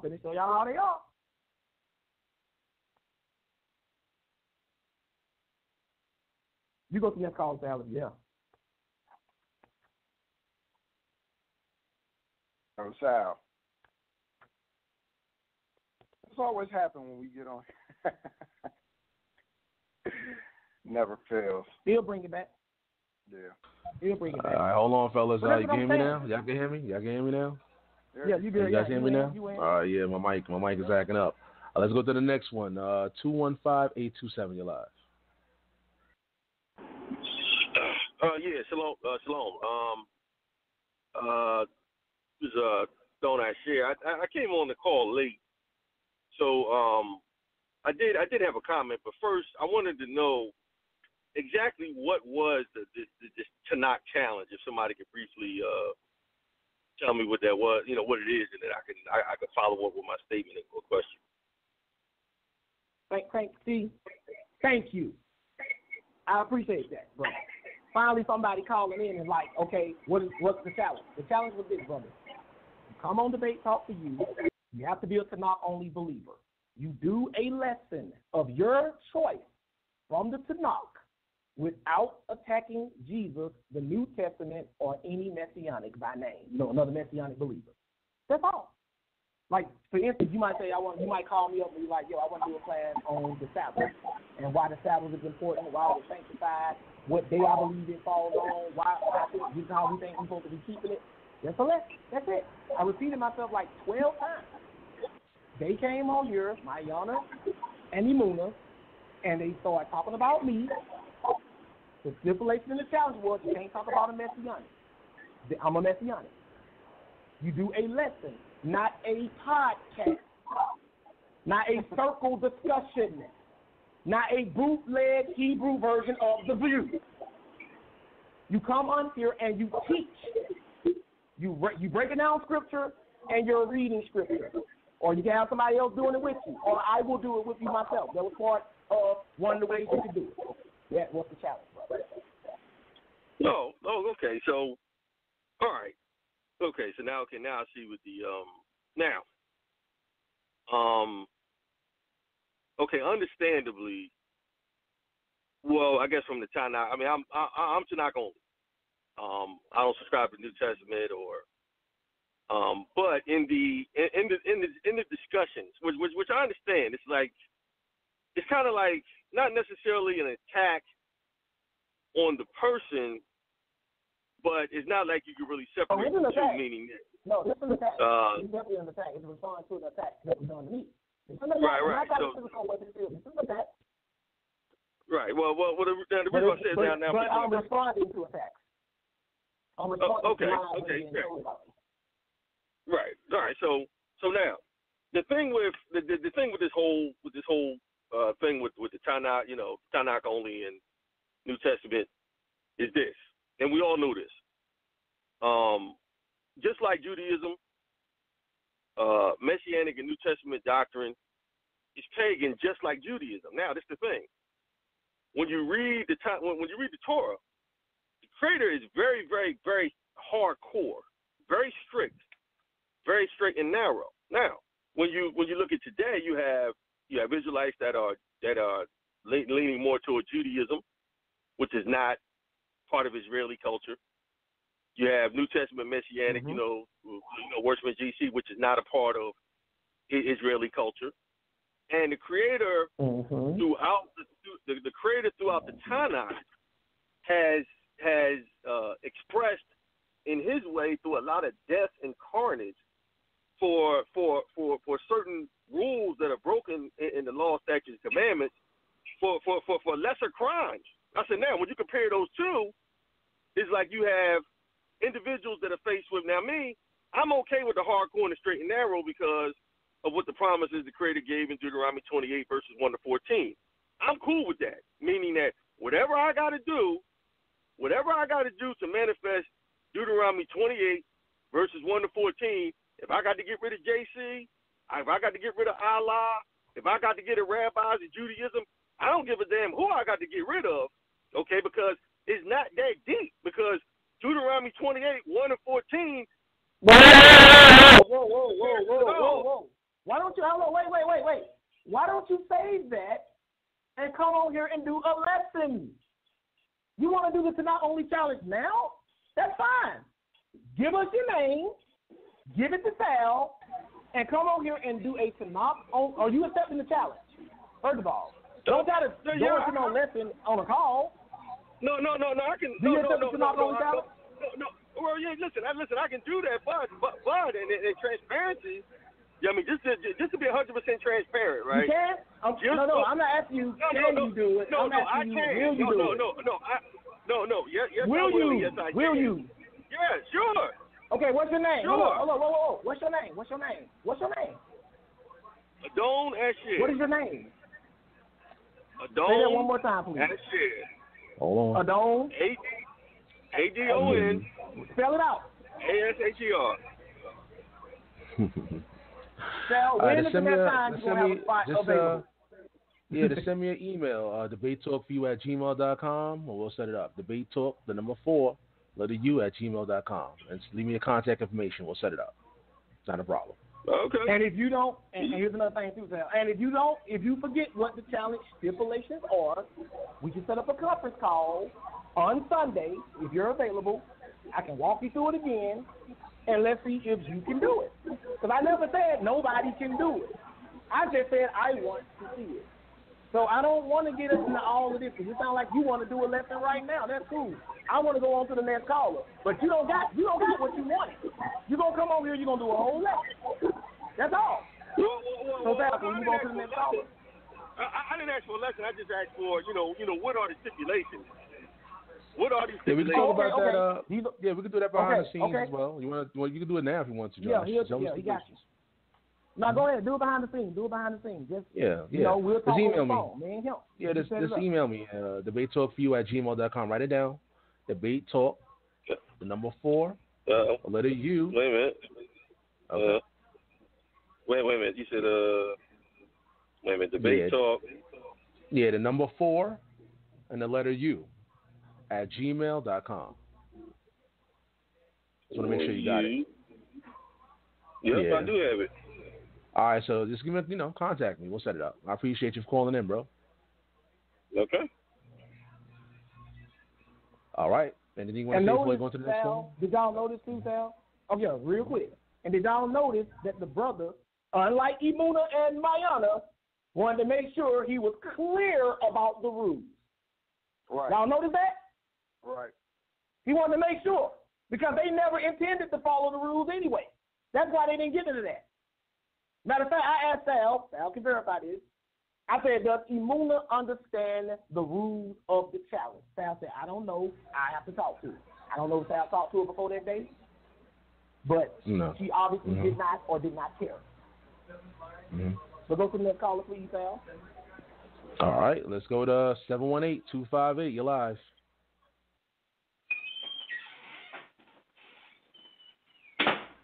718-258. You're live. Yeah, shalom. This is Mayana. Hey, shalom. Hey, shalom. Can I be heard? Awesome. Just to let everyone know, all of the things that Josh is talking about is currently being uploaded and put into the Debate Talk layer, Debate Talk for You, question and answer layer. So all the screenshots about the conversation that I had with Sal that he's offering you, you get it for free. It's already in the layer. This accusation that we were never in a Debate Talk, what was it, the Lion's Den? Proof that that's not true, also in the layer. This idea about ratings, the time marker, when Imuna says, should I calm down? And Sal says, nah, it's ratings. It's good for ratings. That time marker, also in the layer. So this, I don't know what's going on here.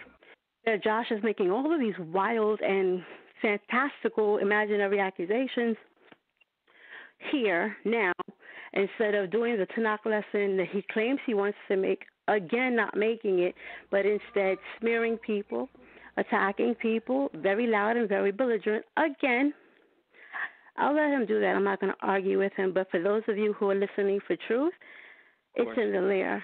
You don't have to worry about getting an email. Just go to the Debate Talk for You Q&A layer, and you can see that. And that we're clout chasing for him.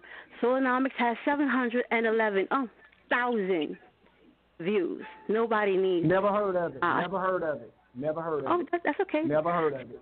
But 711,000. Don't worry about it. It's already in the layer. The fact that the other show that we on my show though.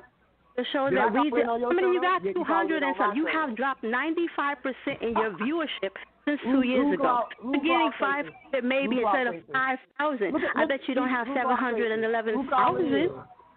Do you? Do you? And your show isn't the highest ratings that we have. The only reason we talked about ratings is because Sal said it was for ratings, not because we care about ratings. You come out with Sal said. What? You didn't say what? You didn't say we needed you to get ratings? You didn't say that? I said that I did not just read off of my Yana's page that she was ecstatic about 900 views. Is that or is that not? It wasn't ecstatic. It was a fact. Why? Because Sal, once again, Sal is the one who talked about me. No, it's about ratings. I'm not talking about what Sal allows you to do. I'm not talking about you didn't. You're not going to talk about Sal because that would be telling the truth. You don't want to make the truth. Let me ask you a question. We've always had first time.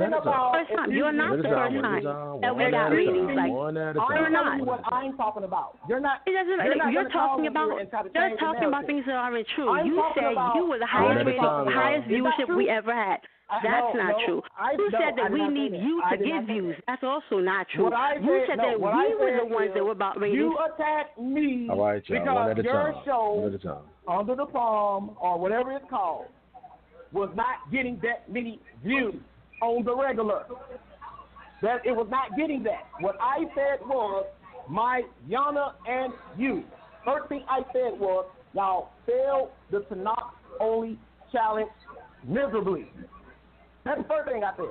Second thing I said was, y'all clout chasing because y'all are starting a beef with somebody that was talking about things that did not pertain to you, was not aimed at you, and was not about you.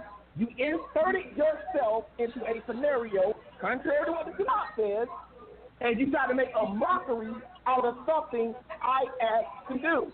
You don't know how to follow directions. You don't want to answer simple questions. So let me ask you a simple question, and I would like a yes or no. If you can't give me a yes or no, Sal, Cutter.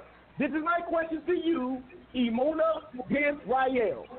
In the Tanakh only challenge, what That's is Mayana, or actually. what That's is Mayana. not part? Huh? That's Mayana.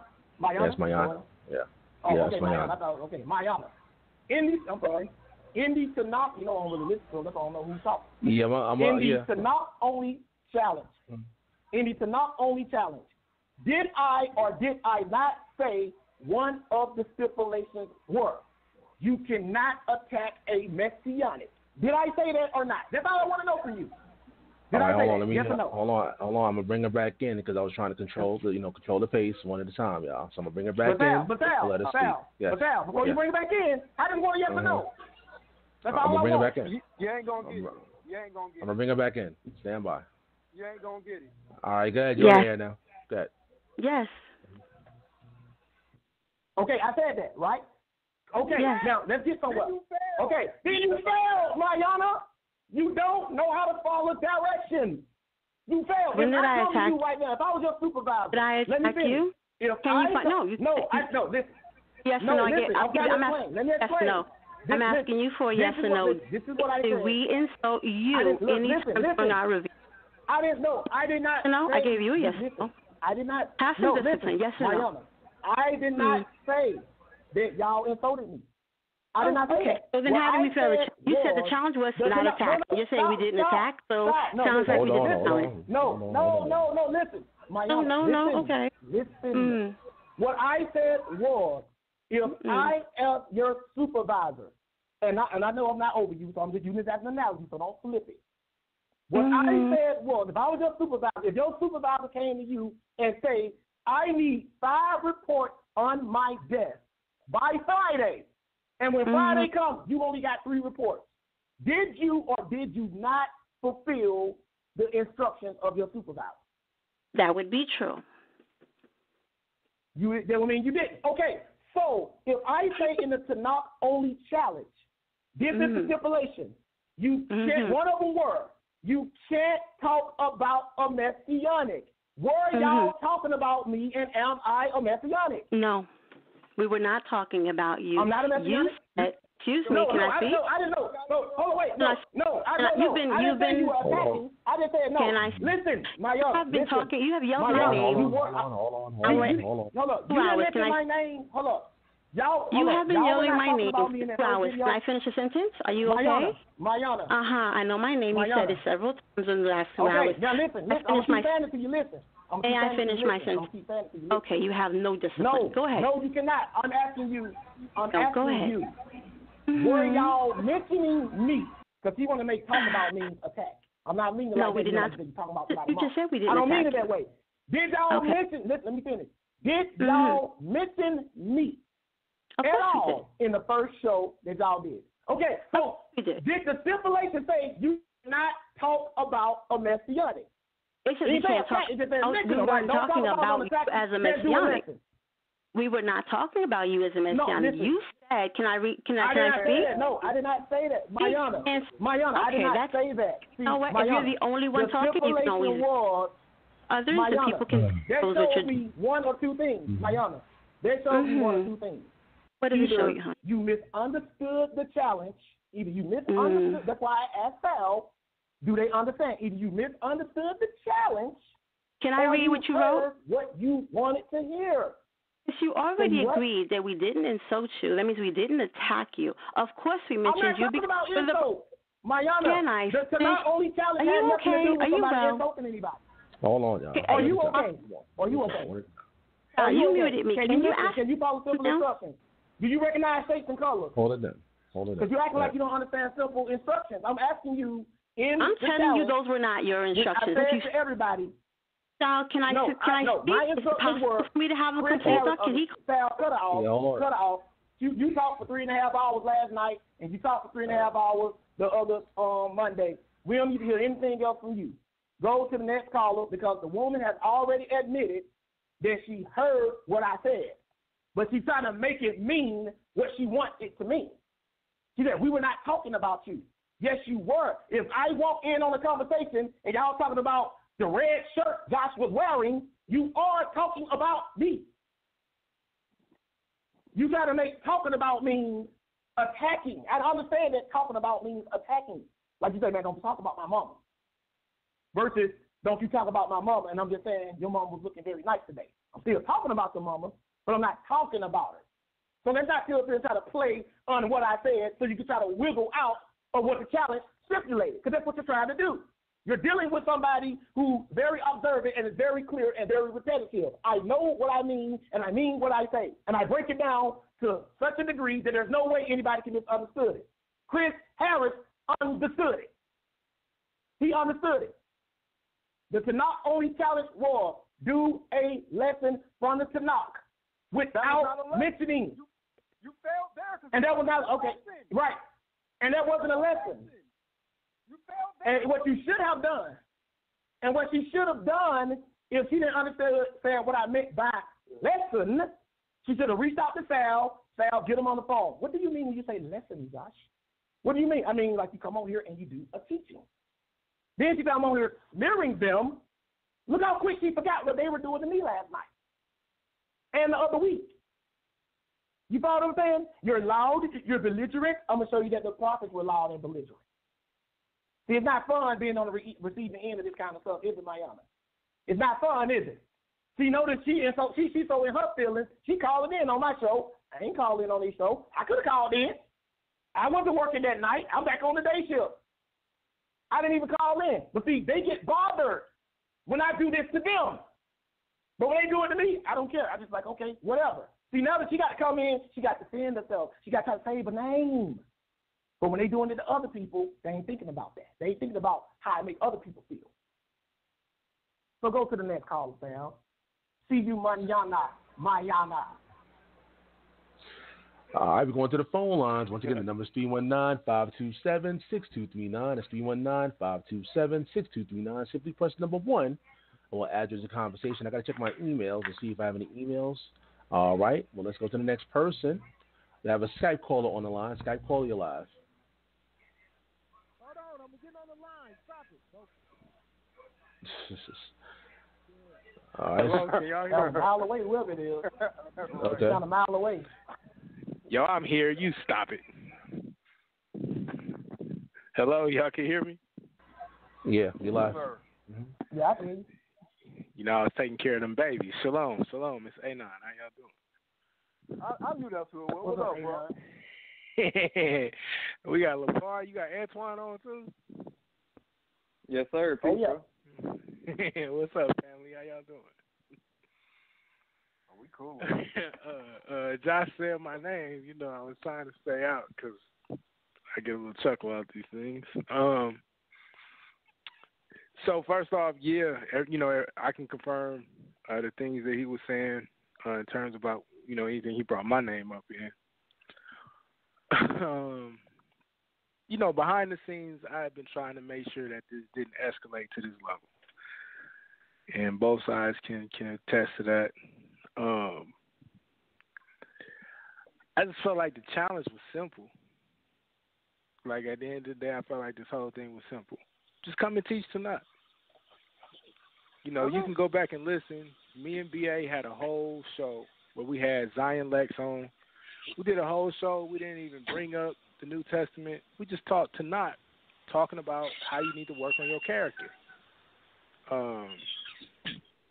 In my opinion, it was something simple. It was also clear that he wasn't talking about those sisters, and I said that to them several times. I said that last night when I called in on the show. You know, I love them. I feel like I don't want to see nobody who claims to be physical or spiritual Israel perish, right?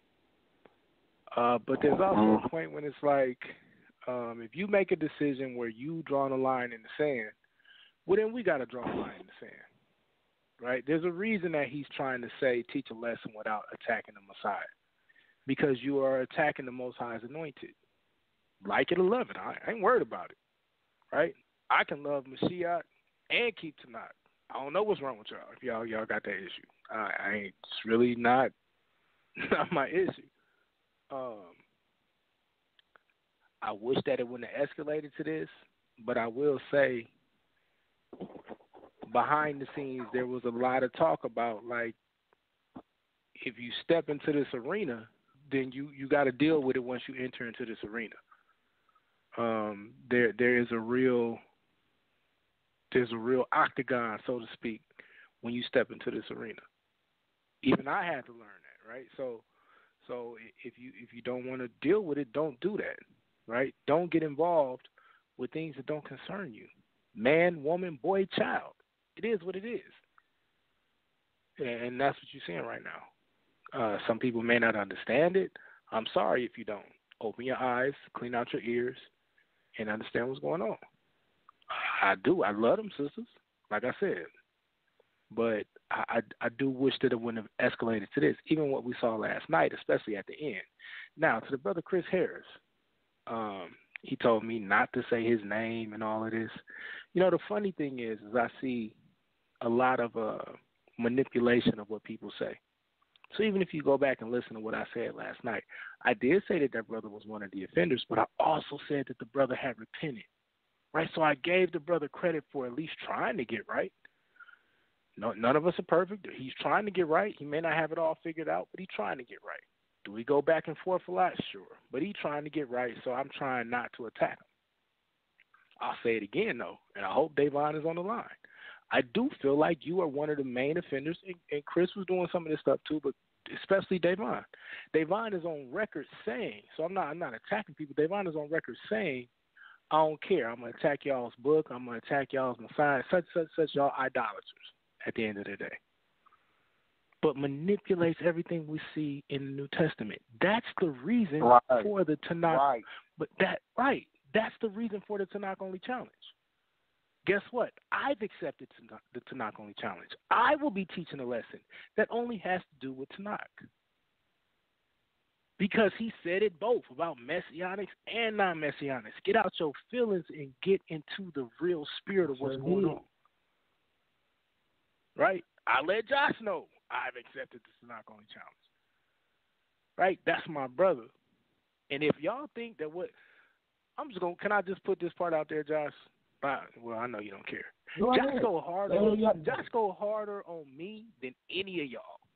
I could do everything right. Josh gonna tell me I did something wrong because Josh has a high standard for what we need to be doing, and he's not asking me to do nothing that. What's happening, fam? Hey, man, you know, you my brother. I love you to death. You don't qualify for the challenge. You do know that, right? I understand, bro. No, I told, LeVar, let me just update you, though. I told him, and I ain't even get a chance to say it online on the air, but I was going to say it. Right. You know, he's privy to the information. I was going to tell him that since the Tanakh onlys are not stepping up, I'm extending the challenge to Messianics. So we can show y'all that we don't need y'all. That's a shame. Because y'all ain't doing it. The Tanakh only challenge been out for 3 weeks now, and the only people that don't stepped up is a couple of delusional females. I said it again. And it's not a disrespect because they're not. I'm not saying they're delusional because they're females, because that's how Mayana tried to flip it. I did whole classes calling men crazy. In fact, this is the first time I've ever had to do this to women. Yeah, this is the very first time. This is the very first time. I go in on men. I ain't studying on Mayana and no Imuna. She on here bragging about how popular some other platform she's on, how many views she got. What that mean to me? We on debate you. If that's popping like that, why you ain't over there popping? I ain't never even heard what you talking about. Whoever listens to whatever else you do, it would translate over here to these views over here. Exactly. That don't even make sense. That is an exactly. Point. How many people don't follow me? I got people right now that don't follow me. I led them to debate talk for you, and vice versa. Sal led them to me. Right. So don't get on here and talk about you got 700-some thousand views. That's impressive. Over there. You know what I'm saying? Over there. Well, so we ain't talking about over there. We talking about on here. And I want to bring them 700,000 people over here. You never forward your information to them? Hey, y'all, I'm on debate talk for you. Check me out. Exactly. Why they ain't watching your stuff over here then? Exactly. Look, I'm putting it like this. Stop fronting. Stop collecting. Certain videos will get higher views. And I'll put it like that, and you'll see what I mean if you research that. You know, I'll put this out there, and this strictly go for me. I've been going behind the scenes trying to build relationships with quote-unquote Tanakh onlys for about since my wife was pregnant with my son, so almost 3 years now. To the attack of some of my own messianic brothers, like, what are you doing? Why are you wasting your time? Right? And I'm gonna let you know what it got me. It got me ridiculed, it got me betrayed, it got me talked about when I wasn't doing nothing to these people. Right? So I'm gonna put this out there. You take it how you want to take it. If you don't believe in the Messiah and you feel like we idolaters and all that, leave us alone, bro. Go Stop on reaching your out. merry way. Stop trying to deal. Right. Because if that's what it is, if that's really what it is, right, you haven't shown me one time how I'm in idolatry. Right? I go into the language. You can't even show me that in the language. You misrepresent what we see in the text. You misrepresent what we're saying to people, and then you call me an idolater and you sell. I want to bang on your book. I want to bang on all this. I want to do this. I want to do that. Well, cool. If you want a civil war, beef by yourself because we ain't worried about you no more. Now, I said it. Not Josh, not everybody else. Anonymous Hebrew. Right? My debate, my address is 555 Debate Talk for you. Let's get it popping. Because there's no more need, especially when we're continuing to try to be brotherly and family and we're showing that we love you and we want to get this right. And all we do is get misrepresented and all of these things. And the brother has receipts. He can prove everything that he's saying. No, ma'am. And I'm going to pop these receipts. All right. I'm going to go. As a matter of fact, I'm going to go to the. I'm going to go. In fact, because we're running out of time, I want to go to. Let me say this last point. I got you. I'm just going to say this last point. So, if you want to be brotherly, no matter what you believe, I'm open to talk. But if you want to beef, not only am I not worried about it, we can meet up and do a lesson. We can exchange information, or we can debate, or you can just kick rocks. Because time is too short. Too many people are hurting for all of this ignorance. Because the brother asked you to teach TANAKH. Teach TANAKH. Love y'all. Shalom. Keep doing what you're doing. Y'all don't like it. It is what it is. It is. Like, no, you good, Sal. Sal, I know you might got some more people on the phone. Yeah, we do got more callers standing by. Yeah, we got it. Mm-hmm. But we'll get back to him. But since she want to call in and say she's not clout chasing, let's pull this one out. Since she ain't clout chasing, right? So they try to front like I'm making stuff up. Is something wrong with you guys? No, sister, something wrong with you. Something wrong with you. She ain't clout chasing. I love how they be trying to front like I'm just crazy and they're just so righteous. You follow what I'm saying? You know, this right here is from their show they just did the other Monday, titled Unprotected Text. Y'all remember this? This was just last Monday. Not this past Monday, last Monday. Mayana Johnson, Facebook page. This show had nothing to do with me. They didn't say a word about me on the show. Not a word. But look what's written in the promo. Tonight, the sisters who set off a firestorm by accepting the challenge put forward by Josh of Absolute Bible Truth a week ago that still has him railing in the comment section returns tonight to discuss unprotected text in the community. Now, somebody tell me if I was not a guest on that show, if the show was not about me, why is my name appearing in the promo? That's a really good question. Yep. Why is my name appearing in the promo? Because they know that your name is what's gonna bring. It's the same thing like anybody does any type of promotion. Like even if it's there's some kind of event, they say, well, we're gonna have this celebrity here to sign autographs. Exactly. Something like that. It's gonna be more people that's gonna come out to the event. So that's the only reason. Exactly. Y'all ain't stupid debate talk. You go on this woman's page, Mayana Johnson, Time Live, Facebook. If I'm not on the show, who has done that? Who else on Debate Talk for You? Chris don't did shows on Debate Talk for You. Davon Mays don't did shows on Debate Talk for You. Marielle don't done shows. Y'all see y'all Chevelle. Y'all show me any other TANAKH only who put another person's name in their promo before they got to a lesson that ain't got nothing to do with them. Right. Who clout chasing? Trying to ride that wave. because you got all the views off my name the previous week, and you knew next week they have nothing to do with me, so let me throw his name out there again, even though it ain't got nothing to do with him. You caught, you busted. And not only that, Josh, she just lied when she called in just now. You want to know how? Because, again, the example that I pointed out earlier, she was criticizing you going to the back of the book to make a point. What are you criticizing the way I picked my scriptures for? That's not a shot? That's not a shot. In the back of the book? So, LeVar, let me get something straight. It's my fault that she ain't read as far as I have in the book. Oh, no, bro. That's my fault. Well, that's all the way in the back. I didn't see that. It's still TANAKH. Right. Come on, we didn't insult you. Why are you criticizing where I go then? That's not a shot or a criticism? That's not getting at somebody? We didn't come at you. And what kind of and that's not even a legitimate criticism. It's not. Let me be like me criticizing LeVar because he went to Revelation 22. Why are you going all the way to the last book in the New Testament? Do you believe in the New Testament or not? Yeah. So what's the problem? Right. This woman, and y'all wonder why I call them delusional. They trying to make y'all think I'm just insulting them. I'm just throwing out random words to describe them. That woman is delusional. How can you read this and not see that this woman trying to ride my name? That didn't have nothing to do with me. Why is my name appearing in the promo? When have you ever seen me do a show that ain't got nothing to do with Chris Harris and yet his name appear in the promo of what I'm doing? See, man. When have you seen anybody on the Debate Talk you ever do that? Bro, remember. You clout chasing.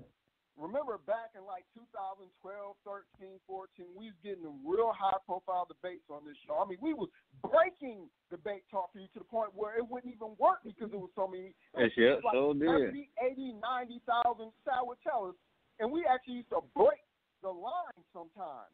So yeah, you have to call in before the show. We made Debate Talk for you crash. We had so many people call in. So how can we continue the show? A couple times.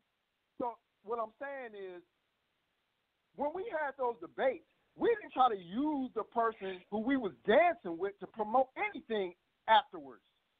Never. Exactly. Not no. But that's what they're doing. Not no Sakari. Not nobody. Woman, stop. You just did a show about me the Monday before this show. And then the next show comes out, and it don't got nothing to do with Brother Josh. Y'all gonna listen to the show, not a word was said about me. Show me even, in fact, why don't y'all show me in her timeline where she mentions and promotes a previous show in conjunction to the next show. Like, say she did this show right here about unprotected text, right? Say she did that show. Is a promo given from the previous show? Has she ever done that? The sister who did the show about being a good wife, and this is that, and that. Now they're returning next week to do unprotected text. You ain't even using your own material to promote you. You're using me. And gonna keep using you. And then you want to, right, and then you're going to call in here and try to front like you ain't clout chasing, like you ain't fat chasing, like you ain't trying to ride Brother Josh all the way into the end zone and say touchdown. Get out of here. That's the truth, though, man. It's just the truth. Yeah. That's not a boker rap. Get out of here. Jump on my back. I'm running the ball. She on my team, but I'm running the ball. She's up on my back, running all the way to the end zone. Then she snatched the ball out of my hand and spiked it and say touchdown. Get out of here. You clout chasing. You busted, and everybody can see it. That's why she had to call in. So I put the stuff out there and put him to see. Nah, you busted, Mariana Johnson. And I'm glad you gone too. You go ahead and follow Imuna. Go ahead and follow them. You left Sal high and dry too. You just mad because he wouldn't let y'all fat chase. He wouldn't let y'all clout chase. Don't find you another Josh to suck blood off of you parasite you. And that's why you left. And I'm going to show y'all that. Oh, no, we really, okay. So since you want to try to do this, let's really turn this thing up. Let's go to Genesis chapter 1. Oh, we get to go. They want to play with me, man. We get to go. Yes, we want that to knock again. Great. Don't cry now. You want to come through my neighborhood and shoot up my block. And then when I come back with my goons and I shoot up your block, you like, what are you doing? Why are you doing this? But let I ain't them trying to get all stay that. home. No, it's their home, their backyard. Please. Don't make me laugh. There go that narcissism again. And that delusion of grandeur. Y'all delusional. Talk about I was in their backyard. You right. Y'all backyard. Because that's where y'all belong. In the backyard, in the back, where nobody can see you. Because we in the house. That's right. That's where we at. Y'all, you got that analogy right. It's y'all backyard. Don't even sit there and try to front like y'all doing it big on Debate Talk for you. Whatever you doing on another platform ain't got nothing to do here. Holler at me when you got 750,000 people on Debate Talk for you sweating you. Ain't even about all that to me. But if you're going to throw up numbers on the platform you calling in on. It kind of reminds me of how some of these brothers from up north, and I'm not talking about all of them, but you know, you got guys that come down here from New Jersey and New York, and all they want to do is bag on the ATL while they down to how bad Atlanta is and how great New York and New Jersey is, but you're living down here. Exactly. And I'm from up north.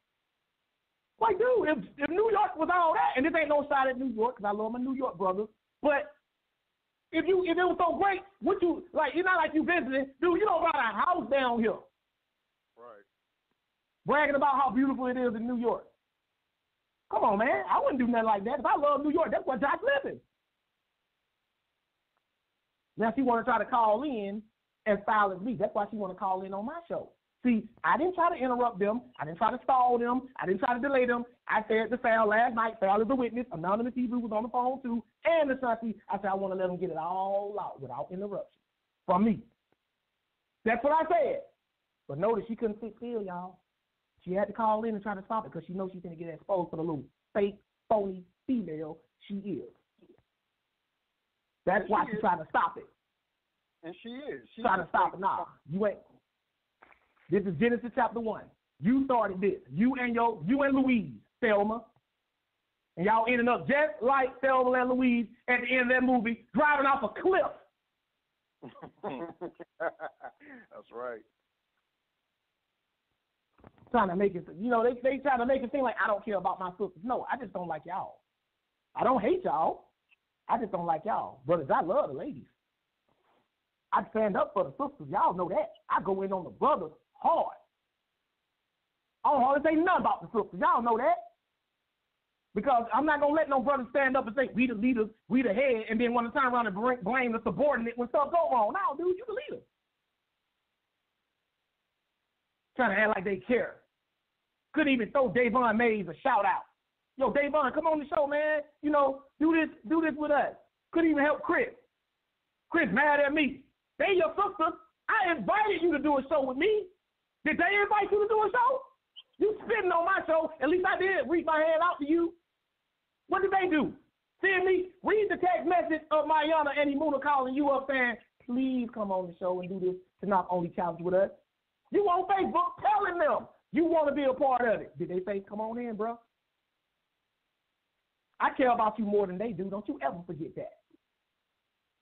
I don't lost count about how many times I don't reached out to you and tried to do stuff with you, try to promote you, try to endorse you.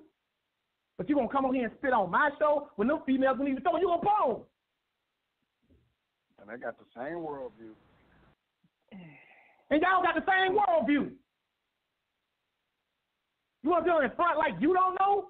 When you wanted somebody to do a lesson about Israel being anointed, why didn't you call Marielle?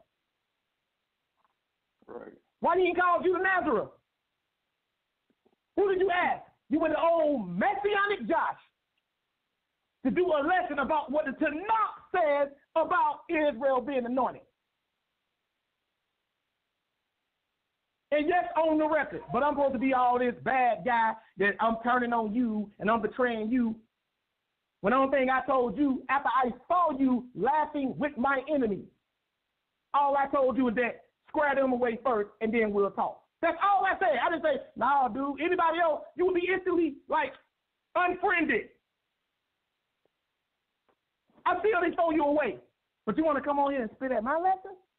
When those females won't even let you sit in the same room with them on their show. Don't worry about it, though, because he admitted that I was telling the truth about him. He's so wishy-washy. He'll be calling back on one of our shows again. It'll be all good. But he up there trying to side with them. Yeah. It's on Facebook. He asked them. He said, I would like to be a part of this. I don't recall any comment saying, Chris, come on, give me your number. We'll do it. We can all do it together. And when they did that show last night, was Chris Harris on the panel? He called in, but was he on the panel? No. Of course not. But I reached out to you, though, on the app, and said I would do something with you, even though we ain't even got the same worldview. But they ain't asked you to do nothing with them. But you over here trying to protect them. You trying to defend them. Y'all don't even know who y'all real friends are. That's how delusional y'all are. Y'all want to spit at the person who actually reaching out. Because regardless of what they got going on outside debate talk for you, you know I can do more for you, at least on debate talk for you, than they can. At least here, you know that. They don't even care nothing about you, and y'all don't care nothing about them. Go on Emuna's farewell video. Somebody tell me why the farewell video got less views than the one they did attacking me. And that's supposed to be her most important moment. Because don't nobody care. No, because nobody care about her. And they shouldn't, because she don't care about y'all. Y'all all are individualists and opportunists. All y'all are trying to do is see who you can use for you and you alone to get to the top. That's it. Y'all showing everybody how much y'all care.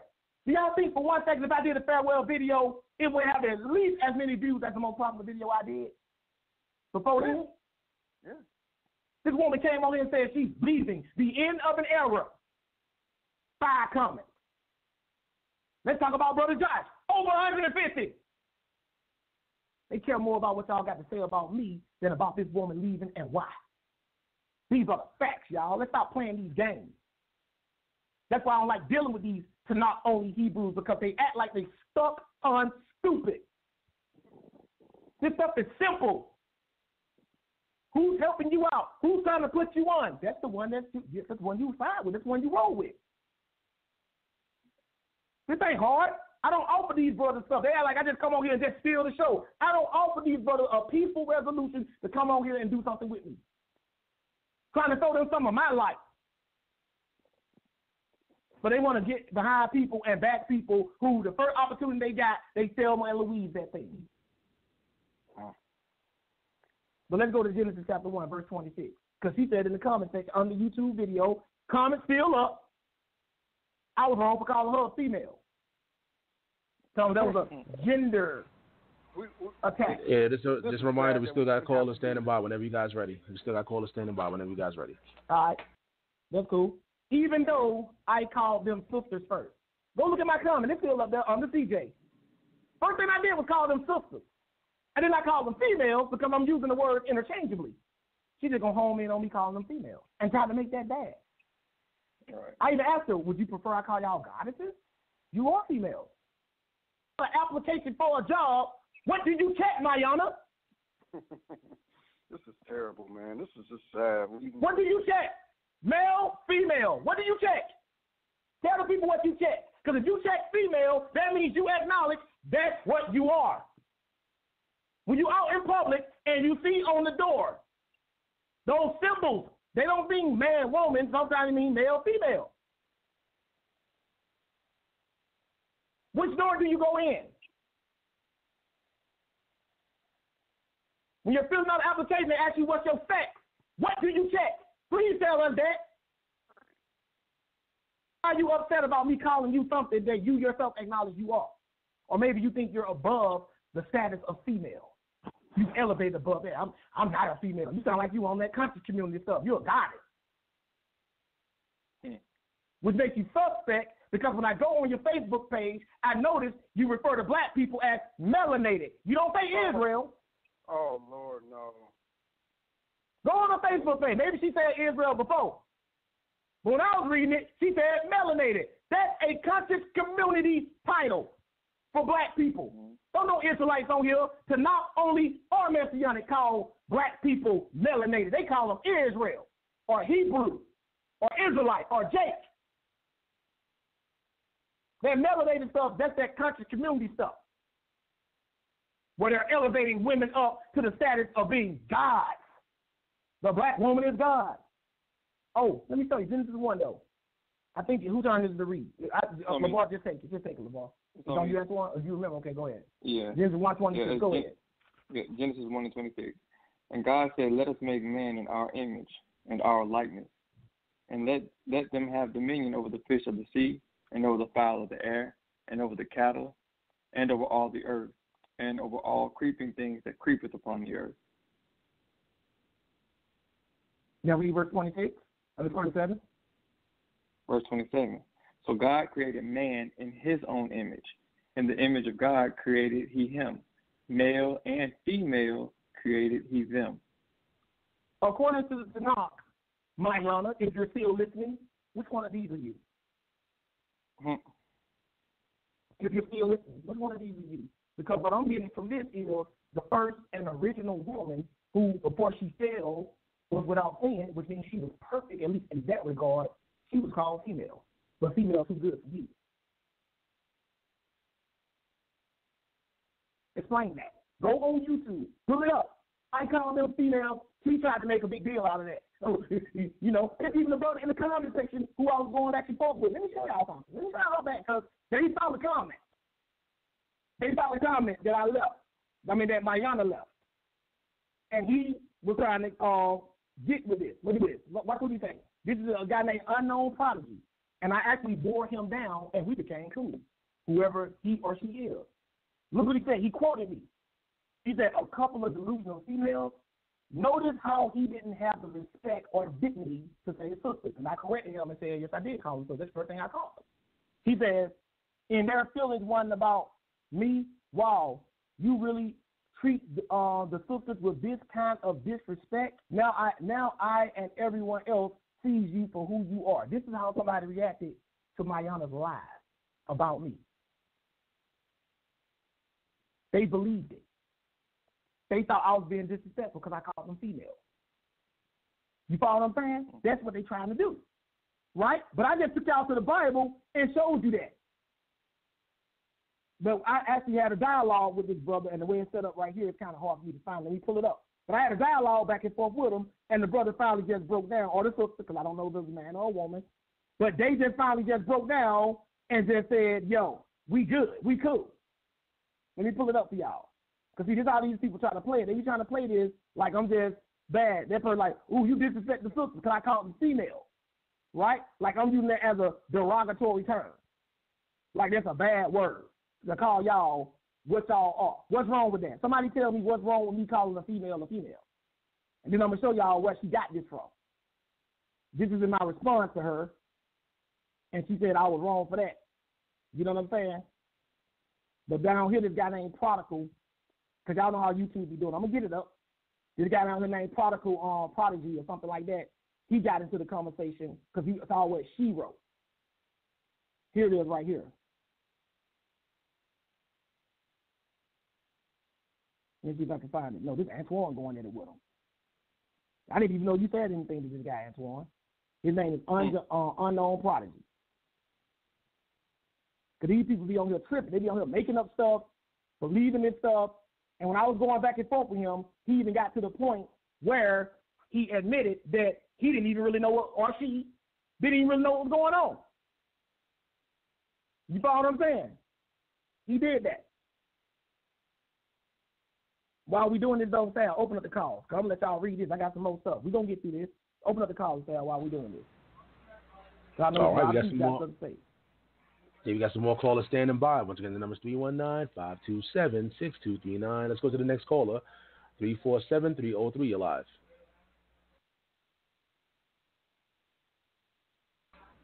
Three 347-303. You are live. 347-303. Can you hear me? You might be muted. Oh, going once. Going twice. 347-303. All right. Got to move on to the next caller. Let's go to 720-352. You're live. I'll praise to the Most High God of Israel. Shalom, Sal. Shalom, Josh. This is Davon. Hey, shalom. What's up, Davon?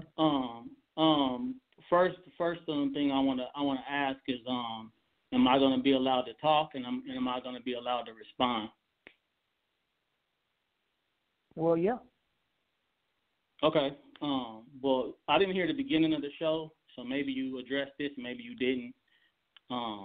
When you did your original show, when you first did the TANAKH challenge, were you or did you have in mind me at all? As far as was the show geared towards somebody like me at all?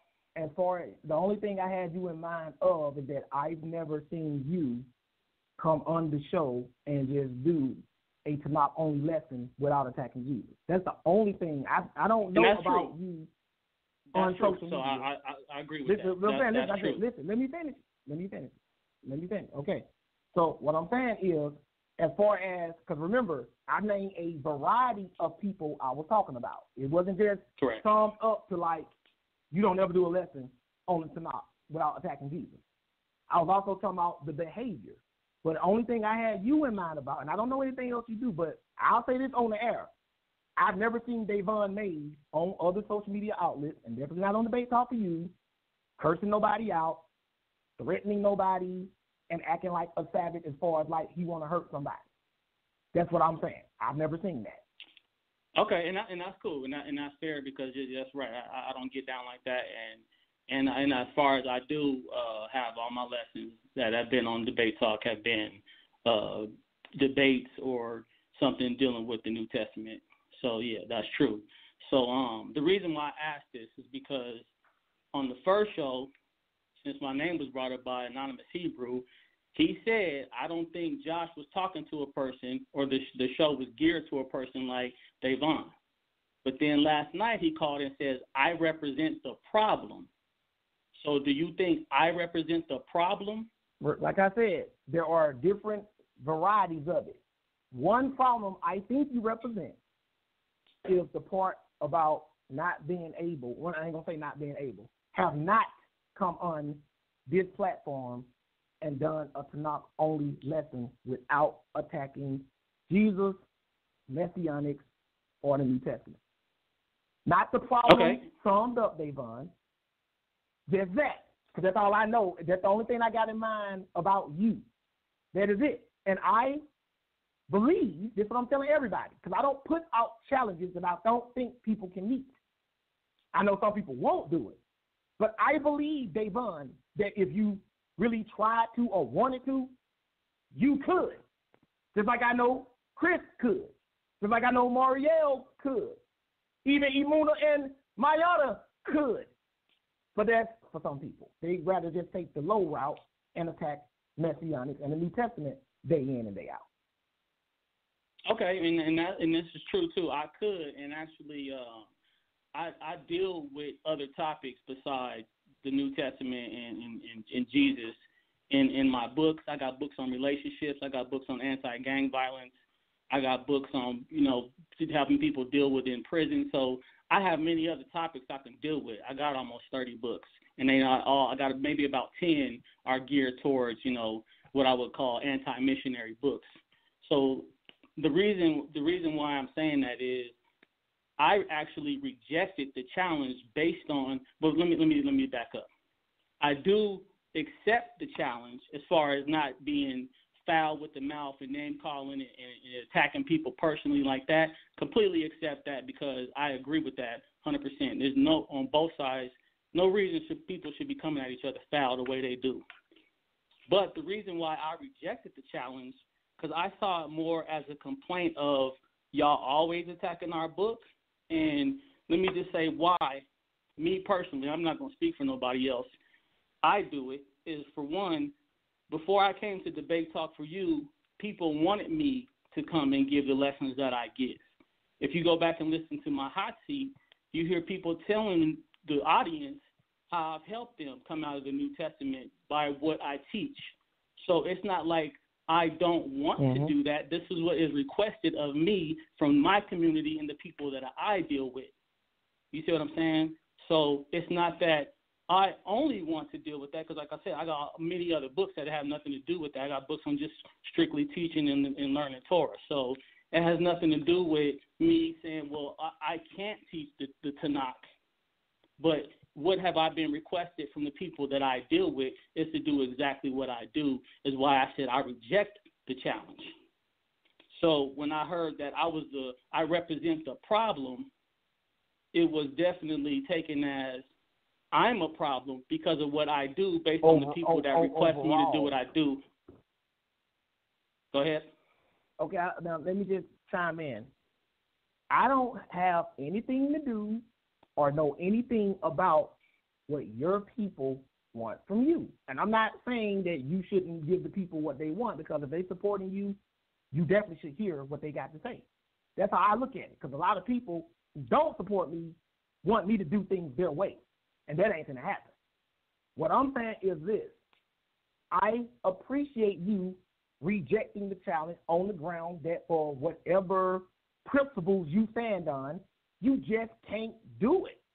Not can't as in inability, but your principles won't allow you to do it. But what you have over Mayana and Imuna is you're not coming on here fronting like you can do it and then break every stipulation that's in it. That's my problem. See, Davon, in this regard, you are not the problem because you're not on here faking. There's no shame or dishonor in saying, I don't have to do what you ask me to do, Josh, because I'm nobody. You just say, that's not what I'm about. I'm going to keep doing me. I'm Davon Mays. I ain't got to do anything Josh asked me to do or challenged me to do. That's respect. But what I like about you, Davon, is that you're not coming on here saying, I accept the challenge, and then you get on social media, get on here next week, and you just going in on Josh and the New Testament after you heard the stipulation say you can't do that. If you don't want to do it the way I asked you to do it, that's fine. But please don't go on social media and say, I'm accepting Josh's challenge. That's what Mayana and Imuna did. And Davon, now that you're in here and you called in, based on what you just said just now, that lets me know that you understood the challenge. That's why you rejected it, because you just said, I ain't going to do that. Exactly. So how is it, Davon, that you understood it, Chris understood it, Marielle understood it, but Imuna and Mayana didn't? Are y'all just that much smarter than them? No. Well, let me say this. And they keep saying they did, and they keep saying, yes, we did. Exactly. That's all I'm asking you. This is the part that nobody wants. This is the part that nobody wants. This is why this is called the epic fail. You did not fail the Tanakh only challenge. Because that's like me telling you right now, Davon, I challenge you to swim across the Mississippi River with me. And you say, no, I'm not doing that. But you didn't jump in the water and swim 3 feet and say you did it. That's what they're doing. So what y'all need to do, instead of amening these sisters and gassing them up, is saying, look, if y'all know y'all didn't really want to do it, like me, Davon Mays, then y'all shouldn't have accepted it, because y'all know y'all really don't want to do it the way the man asked y'all to do it. Just talk about something else or talk about him and leave the challenge out of it, because y'all not doing it right. But you understood it, Davon. You didn't go in and try to fake the phone. You didn't say, Josh, I accept the challenge. Well, let me say this. Go ahead. I know the sisters. I know the sisters don't like people talking for them, so I'm not going to do that. But I do think that they should be allowed to get out what they wanted to say when they was talking to you, and not, you know what I'm saying, cut them off. If you had all this information and you're right about what you're right, everybody gonna hear what you got to hear. But I think you should have let Mayana speak instead of just kicking her off. You know what I'm saying? If you feel you pulled her call, let me tell you why. Hold on, let me finish though. Let me tell you why. No, I'm cutting you off. Listen. See, this is what but I'm telling you, but listen. No, because what you just did, Davon, is you admitted that they were wrong. No, I didn't. But yet you said I'm supposed to let them talk. No, what I'm saying is, okay, so you didn't do it. You didn't. Hold on. You didn't do it directly. You didn't do it directly. No, you didn't just come out and say it. So let me ask you. You're putting words in my mouth. Okay, so let me ask you. Let me ask you then. I'm not putting the word. I'm asking a question. Did they do the stipulations of the knock-only challenge? Yes or no? I said earlier, I'm not going to speak for them, and what I said was, I'm not asking. No, you're not speaking for them. Okay, you're not speaking. No, Davon. Okay, don't play can I answer the question? I'm not asking you to speak for them. See, this is exactly what you did to her, I'm not bro. asking you. I'm trying to make a point, and you're playing games. And you're playing games. No, I'm not playing games. When they playing games. See, this is exactly okay. So what answer I'm the talking question. about. I didn't ask you. I'm asking you from Davon Mays' personal assessment. Don't act like you've never given an opinion on something before. I'm asking you, who clearly understood the challenge and therefore rejected it because you didn't want to do certain things in the challenge. You got on here and you said, I can do this, I can do that part of the challenge, but I can't do that. That's why I rejected it. You said that, Davon. So I'm asking you, because I know you understand it, based on what you saw and understanding all the stipulations, because they got respect to a person, they don't want to throw one of their own under the bus, y'all. Y'all see how they do? Y'all see how they do? I'm asking you, Davon, based on what you understood, did they, yes or no, did they fulfill the stipulations of the challenge? That's all I want to know. And you can talk all you want to. If you say yes and give a reason why, or say no and give a reason why, and you can talk all you want to. So, but I want a yes or no from you first, bro. First, I think they accepted the challenge. Yes. And I'll tell you why. I didn't ask you did they accept. I didn't ask you did they accept. Oh my God. Sal, mute him for a second. Sal, mute him for a second. Mute him for a second. Don't cut him out. Sal, mute him for a second. I did not ask. Go ahead. By not answering the question, he's admitting that they did not do what was asked. He's playing games. I'm getting irritated, man. Exactly. He's playing games. He's not answering the question. question. Cut him, Sal. Cut him. Bye. Move on, Sal. Move on. See? You ain't finna irritate my boy. Move on. Go to the next caller. See, and when I dismiss them, that's they say, you ain't let nobody talk. Oh well. See how they try to cover. You see how they try to cover for each other? Y'all see how they try to cover each other's sins and deceit? The brother came on here and broke the challenge down perfectly. Y'all all heard him say it. I can do this. I can do this part of the challenge, but I can't do that. He understood it perfectly, and he know Mayana and Imuna did not do it. That's why he couldn't get a yes or no. These people are demons. They're devils. They won't roll over. They won't roll over on each other. They won't do it. They don't make a pact behind closed doors to lie and cover for each other no matter what. That's why when I back them into a corner and just ask for a simple yes or no, they want to talk around them and I cut them out. You don't want to let nobody talk. Why should I let Mayana talk when she pretty much admitted herself she didn't fulfill the challenge? You just admitted it. She didn't do it without admitting it. Get out of here, dude. Go on somewhere with all that stuff, man. If you were doing good, but y'all trying to protect these sisters. Y'all trying to protect the wicked. Don't the Tanakh say something about justifying the wicked and condemning the righteous being the sin? Yeah. You justifying the wicked. Every time we get these people, you justifying the wicked. This is sad. Don't talk to me, dude. You want to come over here and justify the wicked. He know what he doing. Y'all detestable to the Most High. Y'all are not Tanakh only. Y'all are fake and phony. Let me repeat that because it rhymes. Y'all are not Tanakh only. You're fake and phony. Can't even say that because you know what? You know why you can't say it? Because now you're going to have beef with Mayana. Why you get on there and tell the truth on me? Exactly. See, they mad at me because I don't fear y'all. I don't fear man. I tell the truth. I don't care who gets mad. You scared, dude. You chicken-hearted. You worried about what man think of you. You scared you're going to lose a relationship with Mayana and Imuna if you speak up and stand like a man and tell the truth. It's a shame. Won't you learn how to do it? Let's know being a man. Stop being a punk. Tell the truth. No, Mayana, you didn't do it. You still my sister, though. I love you. But you didn't do what that man asked. Too hard for him. Too scared to even do that. But you want me to talk to you. Grow some heart, dude. Stop being scared of people. And it ain't just them. Y'all so scared of offending each other and stepping on each other's toes, you don't want to tell the truth. It's crazy, man. I don't care if Chris Harris hates me forever. I'm going to tell Chris Harris the truth. And that's what Chris needs to do to me. You're going to lose friendships in this thing. You're going to have people mad at you and hate you and walk away from you because you're simply telling them the truth, stuff they don't want to hear.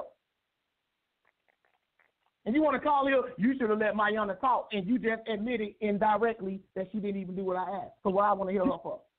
She talked for 7.5 months. That's how you do. Exactly. That's what you do, Davon. You got any children? You asked your children to do something, they didn't do it. You trying to hear anything about what they got to say after that? This is what I asked you to do. Did you do it? Nah, Daddy. Then here come that belt or here come that lecture. But you don't want to hear it. I don't want to hear you, Davon. I don't want to hear your mouth if you're not going to be real. I don't want to hear Mayana's mouth if she's not going to be real. Y'all an embarrassment. Y'all the reason why this thing's so messed up because you're too scared to tell the truth. You still in the street. I ain't going to snitch on my sister. You still got that street mentality. Too scared to tell the truth. But you'll probably go tell somebody else behind the scenes, hey, I ain't going to say this is Mayana and Imuna, but Josh was right. That's the difference between me and y'all. Two things. Josh is unafraid. And number two, I don't care what you think about me. I don't care what Mayana think about me. I don't care what Imuna think about me. I don't care if Chris Harris don't like me no more. I don't care about what none of y'all think of me. Get that through your thick skull. I'm going to keep teaching this word unbridled, raw, and direct, and y'all just going to have to eat it, or you can do what they did. Leave. Yep. Because the door's still open, Davon. You can run right out behind them. But y'all try to make it seem like, here's the crazy thing, y'all supposed to go to the next caller. Sound so bad. Sound so mean. Davon, make a statement. Leave with Imuna and Mayana. Show them that you support them. Cancel your show you got coming up. Cancel your show you got coming up. Say, I'm going to stand in solidarity with my sister. I'm not going to stand for this. Sal is wrong. He's letting Josh come on here and say all this stuff about these sisters. Josh, he should have let them talk. Sal, I'm going to make a statement. I'm not coming back. If y'all think Sal's so dirty, y'all can knock on the Hebrews. He did them so wrong. Call Sal tonight. Email him tonight and say, Sal, we done with you. No, they ain't going to do that because they need you. They ain't going to do that. I don't even understand why they want to be. I don't even understand why they want to be associated with a show host who's messianic anyway. And I'm just keeping it 100. I don't understand because I wouldn't want to be. If I had that worldview, I wouldn't. Because ain't no TANAKH only host doing it like Sal doing it. And they know that. Well, there it is. But if y'all think he's so bad, he's so unbiased, he's so unfair, so make a statement. Do you think I would let Sal, if I really had in my heart that I believe Sal did LeVar Antoine wrong, you think I'd be here on Debate Talk for you? Mm-hmm. No, I say, Sal, until you rectify this situation with my brothers, Josh ain't coming back. But they call on here defending these sisters, but the second the slot open up, Sal, let me jump on that. Somebody should have let Mayana talk. You don't care nothing about no Mayana, Davon. Stop it. Stop it. Prove it. Prove it now. Cancel your show and leave Debate Talk for you until Sal makes a public apology to Mayana and Imuna for letting me unleash this butt whooping on them. Demand an apology or leave. He ain't going to do that. He ain't even got enough nerve to tell Mayana she don't know how to follow directions. So you know he's going to give up his limelight on Debate Talk for you. Stop playing with me, man. People fake, Next man. caller, please. Sick of it. So sick of the fakeness, man. Next caller, please, Sal. If Sal's still there. Yeah, we got a social media question. Sal, we're not again. But, no, I'm right here. You hear me? Can you hear me? Oh, there you go. Can you hear me, guys? Okay, I hear you. Yeah. We got a social media question as well. This is from Aisha. She asks, where is the lesson? The lesson She's is asking, where's the lesson? what I did. Okay, we read Proverbs 20. First of all, I don't even know how long she's been here. Because, number one, Davon and like 3 other people before him all said they just not getting in. You feel me? And number 2, this is a response to what somebody did. So it's going to be a lot of talking. This ain't my typical lesson. Yeah, Y'all know that. This ain't no typical lesson, Sal. This ain't no typical lesson. This is me. No, go ahead, Jamal. Go ahead. To keep it real, because I ain't no fool. Whoever that is, and I could be wrong, but they're probably being deceitful. They probably know them sisters personally. Nobody ever said this is a straight ABC lesson. if people know us, they know how we get down when it comes to lessons. This is not no typical lesson. Nobody ever said it was a typical lesson. So whoever that is, I could be wrong, but if you're being deceitful, the Most High know it. Nobody ever said this was a lesson. Stop fronting. Exactly. Stop fronting. Stupid, man. It's called the TANAKH only challenge, the epic fail. Meaning the whole point of this is pointing out that they failed. Y'all all know that they failed, and y'all still supporting them and acting like they did it. Just tell them they shouldn't have took the challenge. Right? But go to the next question or caller. Yeah, I got to jump in real quick. We got like 2 minutes on the air, y'all, so we're going into the overtime part of the show. So if you're listening on social media, if you're listening on Blog Talk Radio, the only way you can listen to the show live is by calling in. So you have to dial that number before the time runs out. The number is 319-527-6239. That's 319-527-6239. Again, if you're listening on social media, you have to call in before the time runs out. We're going to take some more of your calls, and let's go down the line. Let's go to 321-425. You're live. Yes, shalom. Good evening. How's everybody? Well, good. This is Shalom, good evening. How are you? I'm doing well. I'm doing excellent. I'm taking a listen to the class, right? So I just have a few quick questions, if that's all right with you. The first question I have is, are you aware what false thing is? What is? To bear false witness. Hold on, who's this anyway? What's your name? That's Imuna. That's Imuna. I think you said Imuna. Am I aware of what bear false witness is? It means to consciously and deliberately lie on something or about someone or about something. Thank you so much. One more right? question. Am I right? Yeah, you're correct. Am I right? Yeah, that's awesome. You're correct. Okay. So the second question is, are you aware what slander is? It's a synonym for what you just said. So false witness and then slander. It's a synonym. It's a no. Hold on. Let me. No. Slander means to lie on somebody. Okay. Right. And bearing false witness means to lie on somebody or about something. They are synonyms of each other. Right. Same thing. Okay, I would agree. Thank you so much for that. So I just wanted to get some clarity for myself as well as the witness or the listening audience to understand. And that is a commandment, right? Because we teach, and this is Shabbat, so this is a Torah lesson. It would be a commandment not to be a false witness. Is that correct? That's in the Ten Commandments. Thou shalt not bear false witness against your neighbor. Exodus 20. Excellent. So I just want to say one more thing as it relates to Proverbs 10 and 9, right? And this is in love, okay? But in the multitude of words there wanteth not sin, but he that refraineth his lips is wise. You've made a lot of slanderous statements tonight and bore a lot of false witness. So I just wanted to, in love, let you know that. Example. When did I lie on you? Okay, are you going to listen to the examples? Okay. Here's the name of the lesson: the TANAKH only challenge, the epic fail. I'm asking you, like I asked your sister Mayana, did you or did you not fulfill what I asked of the TANAKH only challenge? Which was you can't say anything about the New Testament, a messianic, or Jesus. I am a messianic. You know that. Everybody know that. Did y'all say anything about me, Imuna, in the first class y'all did when y'all allegedly accepted the challenge? Yes or no? That's all I want to know. Let's stop dancing around all this other stuff and trying to blindside people. I asked you a general question. Did you mention? Do you know what slander is? So you cannot frame where I'm going. You said, like, for an example. No. I just asked you. Hold on. I just asked you a question. You gave me my example. That wasn't my example of slander. I didn't give you an example. No, I asked you, Imuna. Let me do it again. Did you and Mayana mention me, criticize me, critique me at any point in y'all TANAKH only challenge accepted class? Yes or no?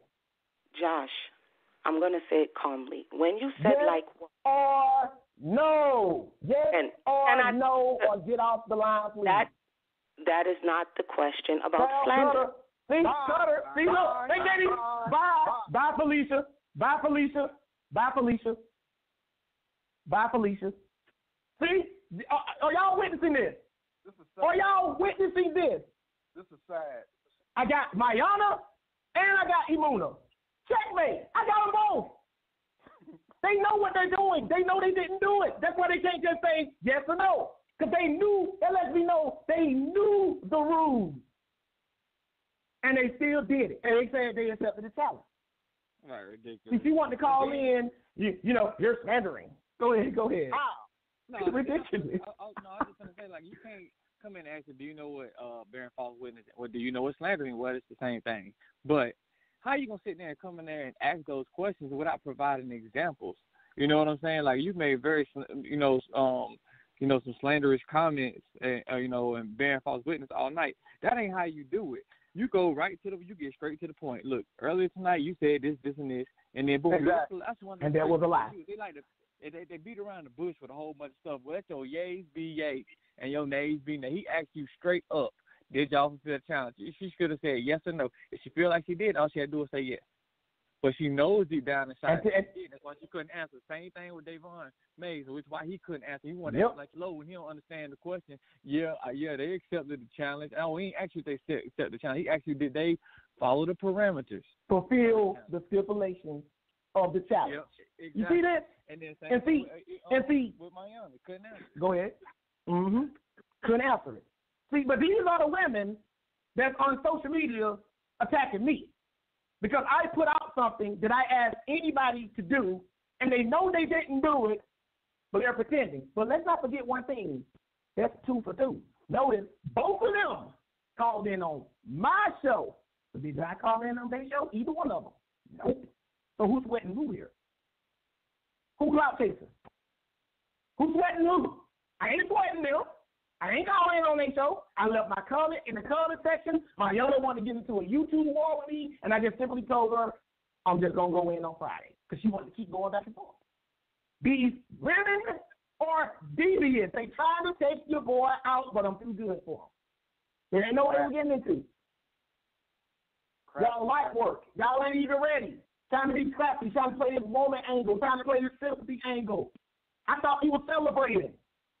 Who celebrates for one night on vacation and come right back to where they left? The one told me about a job that he didn't like, and he walked right off the job. I don't think he ever came back except to probably get his last check. They know they dirty, y'all. They know what they did to me. They know what they did. They don't want to own up to it. They don't just want to come out and just say, you know what, Josh? We deliberately manipulated and twisted what you asked for to get views. We are sorry. That's what they did. Because they're some devious women. They some Jezebels. That's what they are. Next caller, please, Sal. Told y'all. They tell it on themselves. All right, let's go to the next caller. We're in the overtime part of the show. So everybody that called in, we appreciate you. You know, we're no longer on the internet live. But we're going to, for the archives, of course, enjoy the show. Let's go to 443-815. You're live. Hey, Sal, Showtime. What's going on, man? This brother Yeah, man, it seems like a lot going on tonight, man. It seems like a lot of fireworks going on. I just wanted to say, man, this is a great show for so many reasons. Because they've been attacking the Messianics. I mean, when I say they, I mean it just seems like some people just comfortable calling Messianics idolaters and calling us. They make jokes about Jesus, and I mean, they really have been going off on us people that believe in Jesus. And we've been quiet for most of the. I have to admit, most of us have been quiet most of the time until recently. And Brother Josh is in the front on the front line because it's actually kind of needed. Because I'm tired of people beating up on Yahshua, and I'm just sick of it. So my thing is, why can't they just accept the challenge, do your Tanakh only or whatever it is you want to believe in, and leave our Messiah alone? But it just seems like attacking the Messiah is the driving point. It just seems like they can't talk about what they want to talk about on Debate Talk View unless they got to say something negative about Yahshua. I don't know what it is, but maybe you brothers don't see it, but I see it. It just seems like they just want to say something negative about Yahshua. And you know, I mean, that's just what it's been. The two ladies, I would have to admit, with Josh, he's been banging on most men. I would have to say that. Josh has banged on me a couple times. He probably don't even realize it. This is Brother Mercy. You banged on me a couple times. Oh, I do. And I remember the time.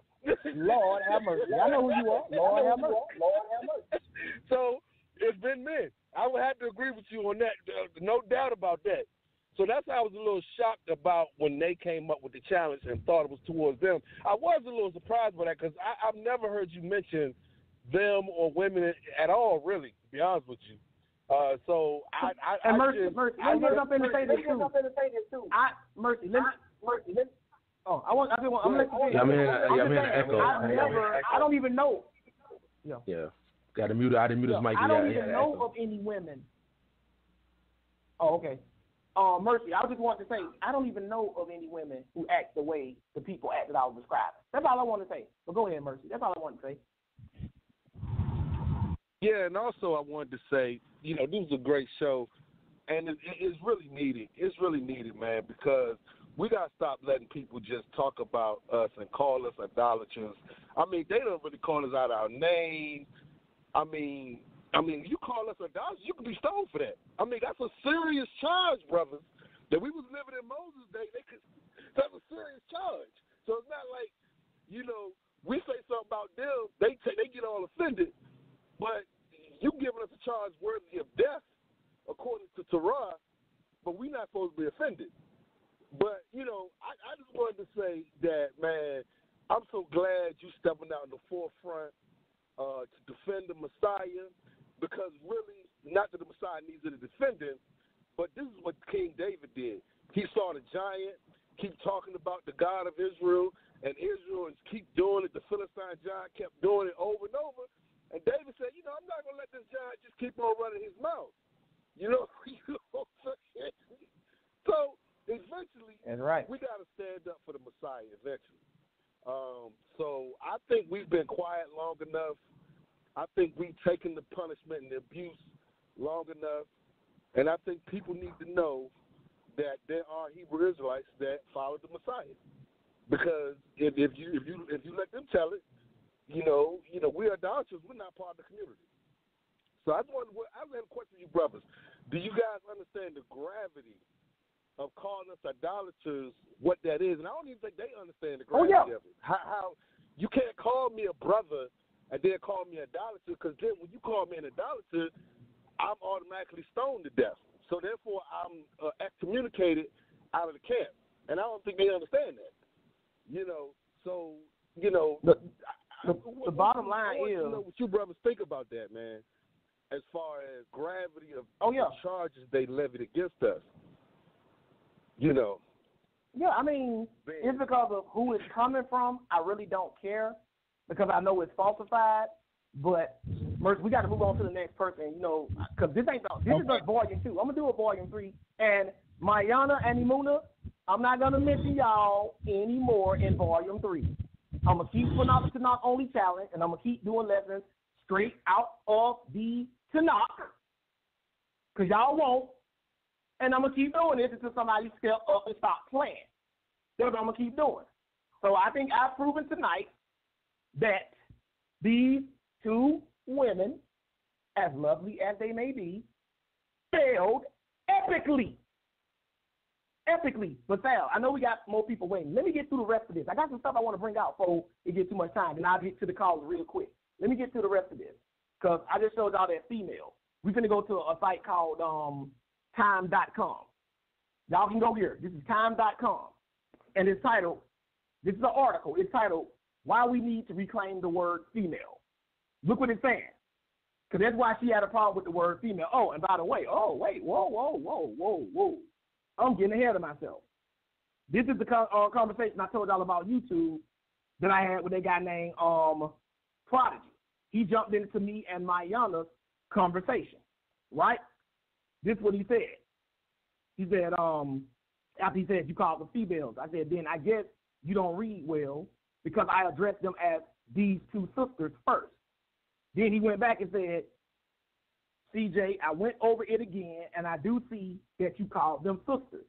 I'll give you that. But the sentence that I pointed out was disrespectful toward your sisters, and in that sentence, you didn't call them sisters. That's what I was pointing out, because in that other sentence, I called them females. This is why I asked them, how is it disrespectful to call a female a female? Please explain that to me. Do you know any sisters that are not female? In fact, there's a person who posted under this very video who referred to me as the gentleman, which is simply another way of referring to me as a male. He didn't use my name once. Do you think I felt disrespected? No, because I got sent, and I know disrespect when I hear it. You got Hebrew Israelites on YouTube right now who regularly refer to our women as B's and H's. But I bet you're not posting under any of their videos trying to correct them. But when I call a female, you claim I'm being disrespectful. What next? You gonna call me disrespectful for referring to a newborn baby as a baby? Stop playing with me. And he said, what did you say before female? And he said, don't take this as I'm all against your teaching. So he started wearing down, right? And I told him I called them delusional, right? And I said delusional is an assessment of their intellect and mental state. It's not an insult if I actually believe they're delusional. And based on what they did when they called in, y'all gonna tell me these women are delusional? Come on, but this is what it says. Why we need to reclaim the word FemaleTime.com. It says, as an author of a new book on women, and this is by J. Newton Small, Broad Influence, How Women Are Changing the Way America Works, I've often used the term female to describe women in the workforce, female lawmakers, female voters, female police officers, etc. I did this because to say woman, and it's an insert X noun, would be grammatically incorrect. Women are nouns, while female is an adjective that modifies a noun. So I was surprised post-publication to see some feminists take exception to my usage of the word female. Now, Mayana ain't a feminist, is she? This is the guy who wrote a book, and he was just writing a book and just using the word female, just like I use it. But feminists took exception to him using that word. So, Mayana, why do you take exception to it? Why do you take exception to it? Because you're an undercover, pro-black feminist trying to pose as a Hebrew Israelite sister. You're not fooling anybody. And they go double for Emunah. I jumped up and just leapfrog over all the males among the Tanakh only belief and try to jump in the forefront. Because y'all feel y'all should be ahead of them. And that's why y'all went after me. Y'all trying to do what y'all feel the other ones couldn't do. You're not fooling anybody. Both of y'all got shut down and embarrassed tonight when you called in. But we still ain't done. Let's go to Isaiah 58. For Aisha, they're saying, where's the lesson at? Probably tuned in 2 minutes before she posted that. I don't trust none of these They folks. be killing me. I don't trust none of these folks. None of them. Who's this Aisha anyway? Who is this Aisha? Who ain't ever had anything to say before tonight? But now all these new names be popping up when I do these kind of lessons. Now all of a sudden you got Aisha and you got Broom Quita and just everybody popping out. Just Aisha. Who is that? Come on, man. They could be one of them. They could be a dude. I don't trust these people, man. Come on. I'm telling you, bro. They devious, dude. They demonic. Stop playing. Don't talk to me. This is Isaiah 58 because, you know, Mayana, go on YouTube. She got a serious problem with me yelling. You're yelling at the top of your lungs. Let's see what God told Isaiah to do. Isaiah 58, I think this is you, LeVar. Verse 1. Let's see how the prophet did it. In the Tanakh. Read that, please. Isaiah 58:1. Cry aloud, spare not, lift up thy voice like a trumpet, and show my people their transgression, and the house of Jacob their sins. He said, cry aloud. Do you know what that means, Mayana? That means yell, sweetheart. It means at the top of your lungs. He said, cry aloud, spare not. That means shout as loud as you can. Last time I checked, my honor, they're screaming at the top of your lungs. You wouldn't have lasted 5 minutes in ancient Israel, you phony. Because you would have seen Isaiah yelling, and you would have been one of the people that tried to go against him. Mm-hmm. Y'all don't like God. Y'all don't like God's prophet. Because when people come over here acting just like him, you hate him. He's raising his voice. So if you was back in ancient Israel, my honor, and Isaiah was up down the street yelling like I like to do, what would you have said to him? TANAKH only. Mm-hmm. You probably would have tried to stone him. So let's see how it reads in the New International Version. Isaiah 58 and verse 1. This is the NIV. Look what it says. Shout it aloud. Hold up. Shout. Did she say in the comment section that I'm shouting at the top of my lungs? God told his prophet to shout. See, that's how I know she don't know nothing about the Tanakh. Because when I imitate the prophet, she's telling me I'm wrong. I need to stop. I'm belligerent. Did you say that? You're so loud and belligerent. Shout aloud. Do not hold back. That sounds like somebody screaming at the top of their lungs to me. Sure do. What does it sound like to you, my honor? New Living Translation. Isaiah 58 and 1. Shout with the voice of a trumpet blast. You ever heard of a soft trumpet, my honor? You know, been to some Hebrew conventions before. I don't went on your Facebook page and seen you shaking hands with rabbis. You never seen them open up a Shabbat with them blowing that ram horn, the so forth? Was it quiet? No, it was loud. And he told Isaiah to read. He told Isaiah to imitate that with his own voice. New American Standard Bible, Isaiah 58. Cry loudly. Do not hold back. For all y'all on Debate Talk for You who say, Josh, y'all yell too much. What did the prophets do? Y'all don't even like y'all own prophets. Somebody come on here acting just like them. Y'all can't stand it. Go in the comment section on YouTube. Mayana complained about me yelling. You're so loud. Let's see who else is loud. Let's go to, I don't know, Jeremiah. Got to teach them. They book. You don't know nothing. Neither one of y'all. That's what y'all get. And y'all think I'm just doing this to them because of what they did to me. No, this is for Sal. This is only for Sal. You know why this is mostly for Sal? Because Sal didn't sell me out. That's what they wanted him to do. They wanted Sal to be Herod and me to be John the Baptist. Give us Josh's head on a platter. And Sal said no, so they betrayed him.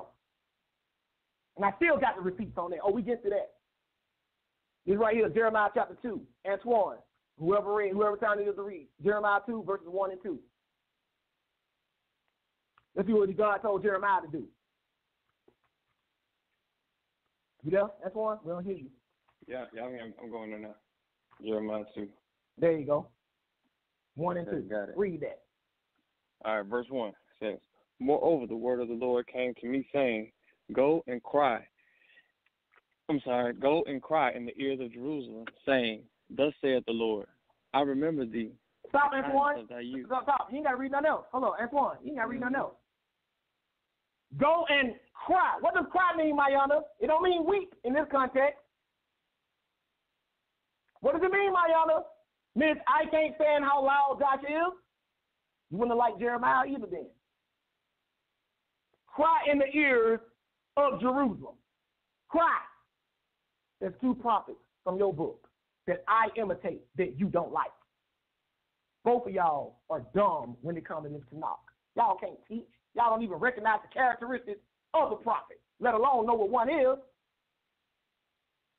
You're an embarrassment. Should have stuck to your little talk show, trying to get in the lion's den, and you're a couple of pussycats. You got greedy. That's all that was. You got beside yourself. You thought you saw a golden goose in Josh, and you thought I was going to lay some golden eggs for y'all. That's all it is. Now y'all want to front. Both of them left the show last night. 3.5 hours last night. 3.5 hours last Monday. Still trying to fill my time. I ain't even got my whole 3.5 hours in yet. Still trying to get my time, though. And they don't did 7 hours. They're trying to get my time, though. I ain't trying to take none of their time. Y'all see what these people are. Y'all follow them if y'all want to. Y'all be stupid right along with them. I don't want nothing to do with them. That's what they get. That's what they get for doing that to Sal. Check this out. Let's go to Jonah. Y'all get it? Are you seeing a lesson now? Aisha in quotations? Yeah, that's a reminder. We still got some more callers standing by, and we're in the overtime part of the show. Just let you know. Okay, I'm trying to get through it. Oh, we're going to get them. We're going to get it. Give me Jonah, chapter 1. All this could have been avoided if you would just stay in your lane and appreciate what Sal has done for you and also for me. My ministry has expanded internationally because somebody heard me on Debate Talk for You. That's the truth. Yep. Because somebody heard me on Debate Talk for You. And you think I'm going to let y'all come here and roll on my boy and act like he did y'all wrong because he wouldn't let you have your way? Because he didn't cater to y'all? Because he ain't no punk? Because he got a backbone and can tell a woman no? Unlike Davon Mays, who can't even their stage. No, they didn't do it. Can't even utter the word. I'm scared. Ain't married to neither one of them females. Out there, you were married to one of them. I can understand that, like, some brothers, they don't like to go there with their wife. You ain't married to neither one of them females. Scared. So I think scared to say nothing. That's why y'all don't like me, because y'all wish y'all had that Christian boldness. You don't have it. Come on, man. If boldness is just attacking somebody else's belief, Davon, stop being scared. Bill, you're a man of principle. I can see that in you. I see that in you. Now just cultivate it, bro. Stop being scared of these women. Stop being scared of men. Tell the truth and let the chips fall wherever they may. That's my only advice to you, Davon. Tell the truth. Other than that, I don't really got nothing for you. I don't have so many people call me and tell me or email me, I wish I was brave enough to say what you say, bro. Everybody worried about what everybody else thinks, not me. I don't care. I don't. Y'all shouldn't have said this to me. Y'all didn't care what y'all said about me. You going to cut a promo on me? I'm cutting a promo on you. And y'all calling in Imuna and Mayana because it hurt. I know it hurt. But now you know what it feels like to be on the receiving end of it. It don't feel good, does it? It don't feel good to turn on Debate Talk for You and see somebody sitting on there just bashing your name and what you do, and you ain't saying nothing to them about them that pertains to them. That don't feel good, does it? No, it doesn't. It's okay to admit that. But you did it to me. It was all good until I did it to them. I read what you sow, right? Mm-hmm. You read what you sow. Mm-hmm. Sal tried to warn him. I'm pretty sure Chris even tried to warn him. I know how Chris is. Chris probably said, man, y'all sisters, man, I don't know. Because Chris didn't want me to do this to them. He liked them. He cared about them to a degree. He probably told them. That's why he told Sal to ask me to not do this. He did that. He left that part of the scenario out. That, why he didn't want me to do this to them. Chris knew. This is Jonah, chapter 1 and 2. Yep. Shouldn't have said nothing about me. Twice. 2 times they don't got me on this show. And I ain't said none of them prior to this. 2 times. In my Diamond Dallas page voice, Antoine, 2 times. 2 times. You know what I'm saying? Jonah chapter 1, verses 1 and 2. Go ahead and read whatever time it is, please. Mm-hmm. Jonah 1 and 1. Now the word of the Lord came unto Jonah, the son of Amittai, saying, Arise, go to Nineveh, that great city, and cry against it, for their wickedness is come up before me. Do what against it, LeVar? Do what against it? Cry against it. What does cry mean? Shout. Be loud. Be bold. Shout your message. Shout your message of condemnation. See, Mayana, you ain't ready for a real soldier in this thing. That's why when I get all loud and fiery, you just want me to just sit down. You want to tame me. You can't tame me, baby. I'm sorry. You can't quench this fire, Imuna. Y'all can't tame me. Y'all can't put me in a box. Y'all can't shut me down and try to silence me. That's not who I am. But y'all can silence Davon. That's why he didn't even have the nerve to say you were wrong. Y'all like that. Y'all can silence him. Mm-hmm. I'll tell you you're wrong. I'll tell the Messianic they wrong. Feminists y'all got like him scared. Feminists like effeminate men. Exactly. They like men who bow down. I'm not trying to make no woman bow down either myself. But I ain't trying to bow down to her either. That's what they trying to do. Trying to sneak on here and under the banner of Israel, and they acting like they some undercover pro-black feminists. Like I don't know a feminist when I hear it or see it. Right. The biggest red flag is when Mayana got offended by the word female. Yeah. Even though female is what your God called you. How you going to be offended about what y'all called you? It's crazy, man. So crazy. Out of here. Y'all delusional. Y'all knew this was coming. Let's go, because I'm still on Mayana. Let's go to Exodus chapter 3, because she said this was Paul. When I said to her on YouTube, I said I would rather talk to the males in Israel about this. You know what she called me? She said I'm homophallic. Oh, wow. That's what she called me. And it means like being obsessed with dealing with men. So let's see if Moses, the author of your faith, was homophallic. Because he only wanted to deal with men. Y'all are so stupid. Y'all are so stupid when it comes to this book. Y'all so fake. This is what I'm showing y'all. Y'all don't know nothing. This is why I did this about Only Challenge. I'm trying to help y'all. I'm trying to help y'all actually learn this book. Because you don't know it.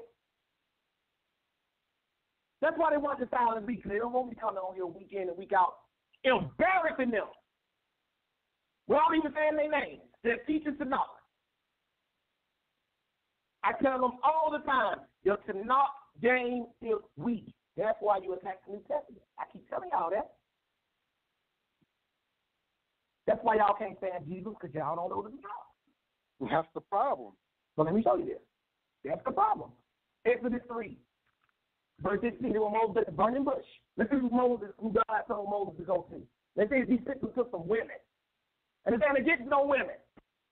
Because I said in my comment, I said I want to talk to the men first. I didn't say only. I said first. And she want to go on social media and slander me and make it seem like I'm a chauvinist or something. Because I said I'm following the protocol of how God addressed Israel. He addressed Israel in this order. Man, woman, child. Mm-hmm. That's what he did. But I'm going to show y'all that. Woman don't even know her own book. And I'm telling her I'm doing it the way it's supposed to be done. And we still ain't done yet. I still got the receipt. Oh, boy. Exodus 3:16. Read that, please. All right, Exodus chapter 3, verse 16. And it reads, Go and gather the elders of Israel together and say unto them, The Lord God of your fathers, the God of Abraham, of Isaac, and of Jacob, appeared unto me, saying, I have surely visited you, and seen that which is done to you in Egypt. Now, he said, go out and gather the elders of Israel. Who are the elders of Israel, y'all? The men. That's the men. That's the men. Somebody might say, well, it could mean a combination of old men and old women. Y'all know Josh got the points covered. Still in Exodus, he's going to say the same thing concerning the Passover. Go right over to chapter 12. He did not say, notice God did not tell Moses, go and gather the elder men, go gather the women, talk to them first. See, this is how I approach Israel, sisters and brothers. That's why I say I want to talk to the teachers first. That would be the elders, which are men. Then everybody else under them. That's the order. I brought that order to Mayana. She talking about Paul gave you that. Oh, man. It's in the second book of the Tanakh, in the 3rd chapter. You mean to tell me you ain't even read up to Exodus, Mayana? Are you kidding me? Exodus, Genesis, Exodus. Two books. So what about that back of the book crap that you was talking about? It's the front of the book. Got nothing to do with if it's in the front of the Tanakh, back, or the middle. You just don't read the Tanakh. Stop trying to front. I'm pulling the wool off of all of them tonight. And if anyone don't want to go on social media on another whatever and do their little thing, whatever, I don't care. Have at it. But y'all ain't going to ever forget this night. When you fail on your own sword. Exodus 12, verse 21. Looking for fame, becoming infamous. Don't ever come back. Glad you're gone. Wave goodbye. Farewell celebration. Boy, if I had some champagne and knew where Anonymous Hebrew lived, I probably would have broke my religion, because I probably would have got drunk. And I don't even drink. The end of an era. No, an end of an error. That's what y'all, there was a typo on the flyer, y'all. It meant error. Because that was the biggest mistake Val could have probably ever made, was letting this woman come on here and co-host Debate Talk for You. And he's taking a shot at Val. Because there's no way, Val is not God. There's no way he could have known. But the moment I found out she was not only Hebrew, I just sat back and said, it don't really matter time for she come after me. She going to make a move toward me. She going to try to discredit me. I knew it. I knew this. I saw this coming a mile away, and I was ready for it, as y'all can see. Exodus 12, one verse 21. Look how I read. Exodus 12, verse Whoever turn it is. 21. Then Moses called for all the elders of Israel and said unto them, draw out and take you a lamb according to your families and kill the Passover. So he said, call the elders. Let's see who these elders are. These same elders that he addressed in Exodus 3. Let's see who they were. Let's just read it straight out. Go back, LaVar, and read. You're still in Exodus chapter 12. They'll read verses 1 to 4. Let's see who these people were. Exodus 1, 12 and 1. And the Lord spake unto Moses and Aaron in the land of Egypt, saying, this month shall be unto you the beginning of months. It shall be the first month of the year to you. Speak ye unto all the congregation of Israel, saying, in the 10th day of this month they shall take to them every man a lamb according to the house of their fathers, a lamb for an house. And if the Hold on, every who? Hold on, every who? Hold on, LaVar. Every who? Every man. So who were the elders of Israel? Who were the elders of Israel? The men. Who are the first group of people God told Moses to inform of what he was going to do? The men. Men. That's Tanakh, Mayana. Not Paul.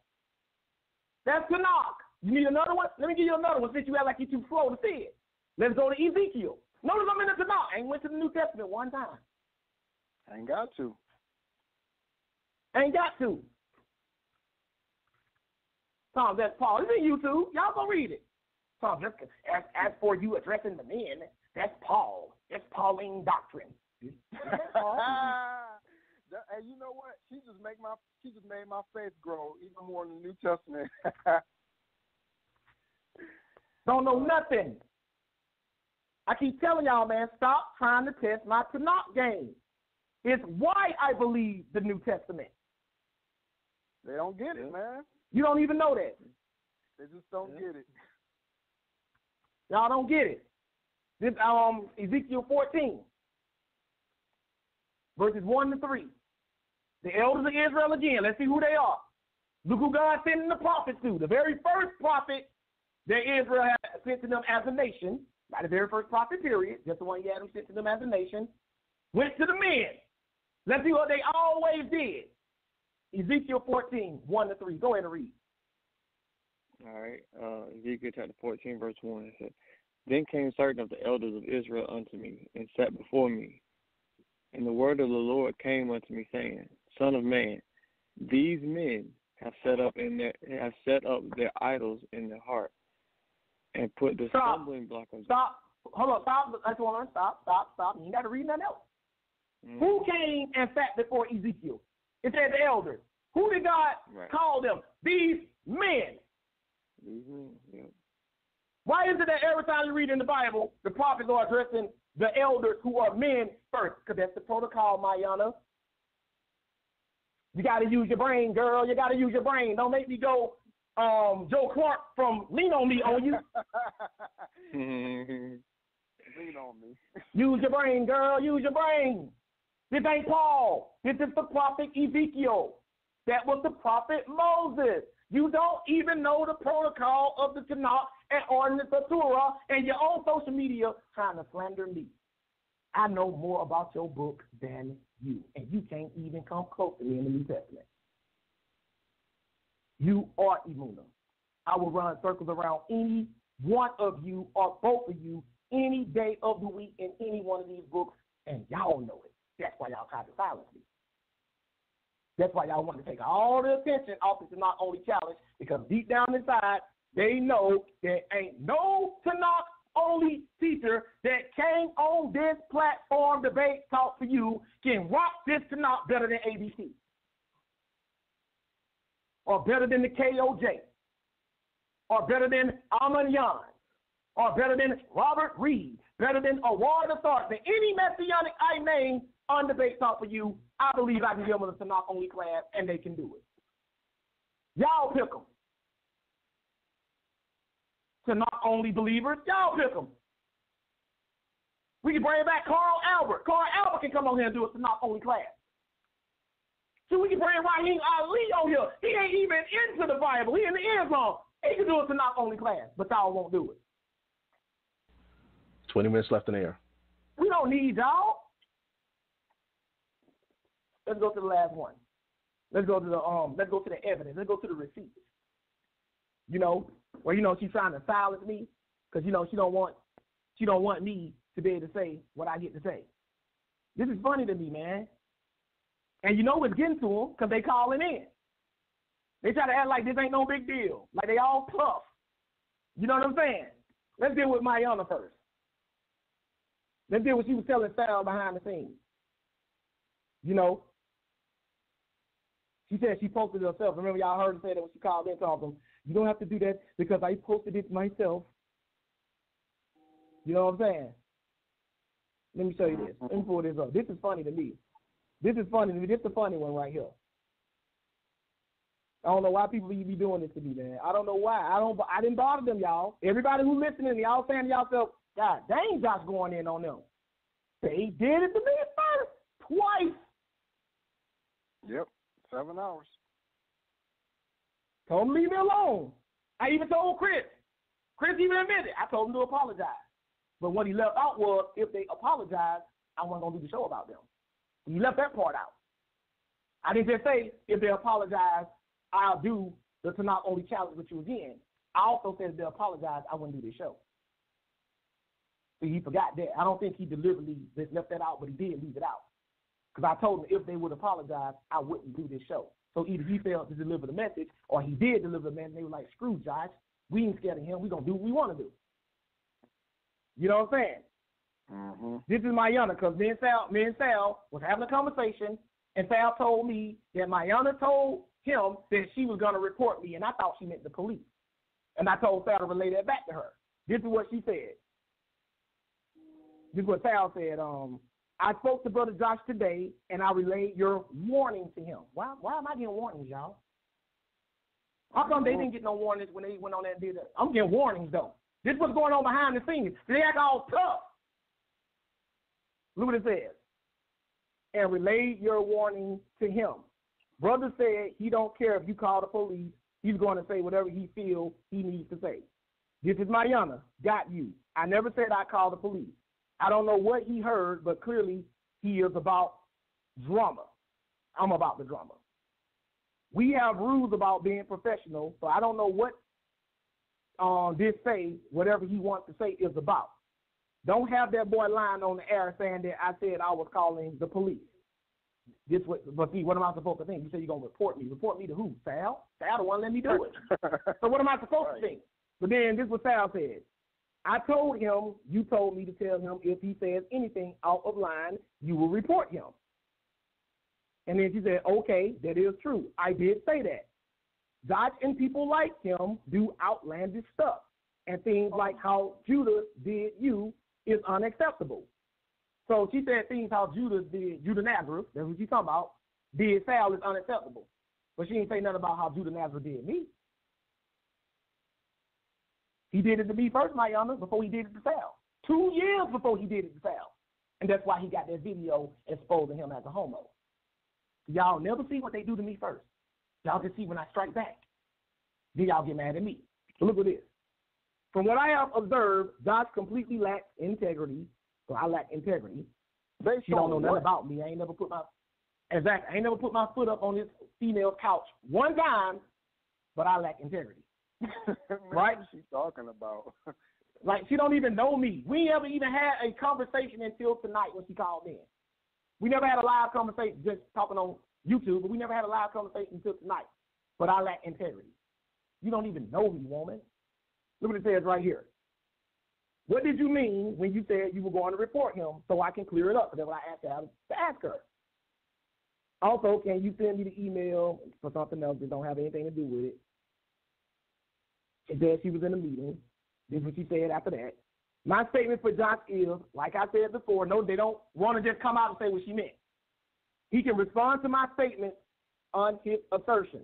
His silliness in the comments also fine. Slander and savagery like that stuff, like the Judah example I gave you. She still didn't answer this question, though. And the question I asked was, who you going to report me to? Ask her that, Sal. So Sal kept on grilling her. So this is what she ended up actually saying. This is what happened. They were talking about something else. She said, by report, to be clear, my meaning is that anything that violates the TOS of YouTube, again, like Judah example, not just regular in his feelings, mouthing off as that simply further discredits him and is entertainment to the people. So I'm just entertainment. Clearly, he doesn't care about Torah laws or Torah behavior standards. I don't care about Torah laws. But she the one don't even know that you're supposed to go talk to the men first. She the one that didn't even know that prophets shout. But I don't care about Torah laws. What they're trying to do behind the scenes is make Sal see me the way they see me. Right. You see what I'm saying? And then he turned on me. Right?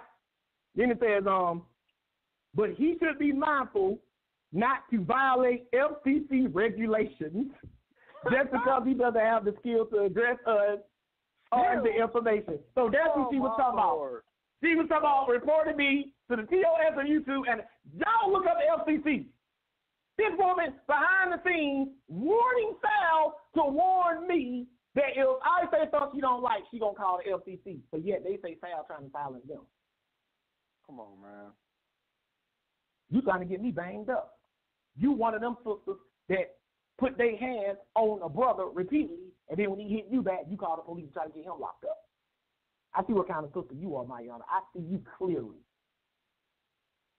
You probably don't file so many false reports in your life just to get a dude in trouble when you know you started it. Imuna the same way. Let's deal with Imuna. Let's see what she tried to do. Oh, see, this behind the scenes. This behind the scenes, y'all. This that behind the scenes. They be trying to play games. They try to front like they don't know. They know tonight. That's what they like to do. Everybody want to treat Sal like he's a freaking confessional priest.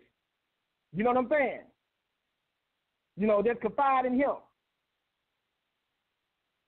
Let me show what she tried to do. So we got one person trying to silence me. Let's see who else trying to silence me. We got Mayana. Y'all got proof of that, right? Let's see Imuna. Here she is right here. See what she said right here. Let's see. Here it is. She said, for the record, you are well aware that Josh's behavior is unbecoming. Many of your beloved supporters and guests have felt the brunt of his disrespectful and belligerent behavior. You, Sal, have coddled him over the years, and this campaign for silence only reinforces his duty behavior. You follow what I'm saying? So she's saying Sal is coddling me. People always trying to turn Sal against me and me against Sal. They always trying to do that, right? Always trying to do that, right? But let me give you this. Look, this is what she said right here. Here's her silent speech. The show we plan is taking place under the palm. This is what she was sending Sal on Facebook. Mayana's was on text message. He clearly attacked in the comment section. He already gave his response, you know, when I left comments under their YouTube video. Why does he need a whole show when the challenge he forwarded was to stop attacking and teach Torah? They trying to ask Sal why you need to let him get a whole show to get back at us, even though they did two on me. You see how they doing? One is working through Sal to try to intimidate me into not saying what I want to say, and the other one is questioning Sal about why he should give me a show. The YouTube comments should be sufficient. But I'm pretty sure even though Chris Harris might be. Exactly. That's what she's trying to equate that to. What I posted on their video should be enough. I told you these women are devious. Oh, my goodness. Don't give him a show, Sal. He posted, that was his reply right there. Meanwhile, before the show got changed to what it was last night, they already had another show lined up to get at me again. Oh, man. On Debate Talk for You, but don't even want to let me say do one show. So you got Mayana going behind the scenes, threatening to try to get me either arrested or fined by the freaking FCC. And you got Imuna trying to talk Sal out of letting me get my own show to respond back because the YouTube comments should have been enough. These women are evil. I don't care what nobody says. Y'all not going to talk me out of this. This is what they do to me behind the scenes. But yet in public, they try to make me be bad. I told y'all, man. I told y'all not to mess with me. So y'all can say whatever y'all want to about me after this. But everybody see who y'all really are. Y'all are done. Say, I know we got a little time to go to the phone. All right. I think we only got like 10 minutes left. Aisha wanted to respond. I got another comment from Aisha real quick. Let me read it out to you. It says, can you hear me, guys? Can you guys hear me? Can you hear me? Yeah, we hear. Okay. It says Josh wants to be the first lady because he made a comment about you calling Imuna the first lady or of Debate Talk for You. And there's some more. No. Hold on. Hold on. There's some more. This is terrible. There's some more. There's some more. I'm trying to get to it. I want to be the first lady. You know how they go down? That's how they go down. That's probably one of them. Go ahead and finish reading it, Sal. I want you to read it because I want y'all to see where they take it when they get it far. All right. You hear me? It says if this is a I hear you. Yeah, you hear me? If this is a Messianic only forum, then Torah is not welcomed. What in the world is going on tonight with these people? Any response quickly? Because we got some more callers standing by, actually. Hold on. Listen, this LeVar, let me say, okay, I'm a parent, right? And based upon the responses I hope these people ain't parents. Like, seriously. Like, the intelligence level of some of these people is in the toilet. It's really sad, man. That's all I got to say about this, man. It's just terrible. Terrible. Okay.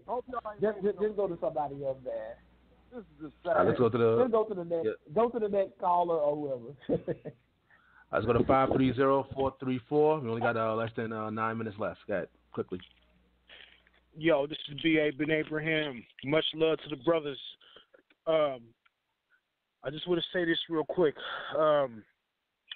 When it comes to the Torah-only Hebrew that attacks and bashes and constantly attacks and bashes and attacks Christ, they're going to attack us. And I'm talking about those Torah Hebrews only. Them only.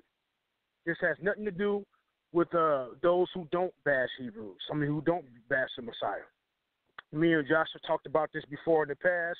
I've also talked about this with Brother LeVar. It's time for those Hebrew brothers who rock with Christ.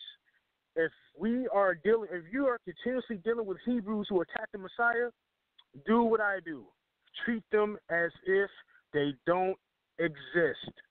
They are only relevant when we respond to the folly. There are individuals on this platform who attack the Messiah constantly, who I have told them flat out, you don't exist anymore. You're nothing. Without the Torah, without the Hebrews who rock with Christ, and without the Christian, the Hebrews who attack Christ have nothing. They're nothing without us. Leave them in a sandbox by themselves so they can continue to rewrite their own version of the Torah. I'm talking about the Hebrew that attacks Christ. That's what I'm talking about. And I know they can't stand my guts. They hate me with a passion. They'll mess around and leave your voice audios and dog out your family. They'll do that to you. I know how these guys get down. Talk about your daughter. Talk about your mother. Talk about your wife and do all that kind of stuff. They'll do all that. And then next day, how you doing, brother? I love you. What? Publicly. Exactly. And then after that, go back and attack again. Oh, I love you, brother. Then they go back and attack you again. This is how these people operate.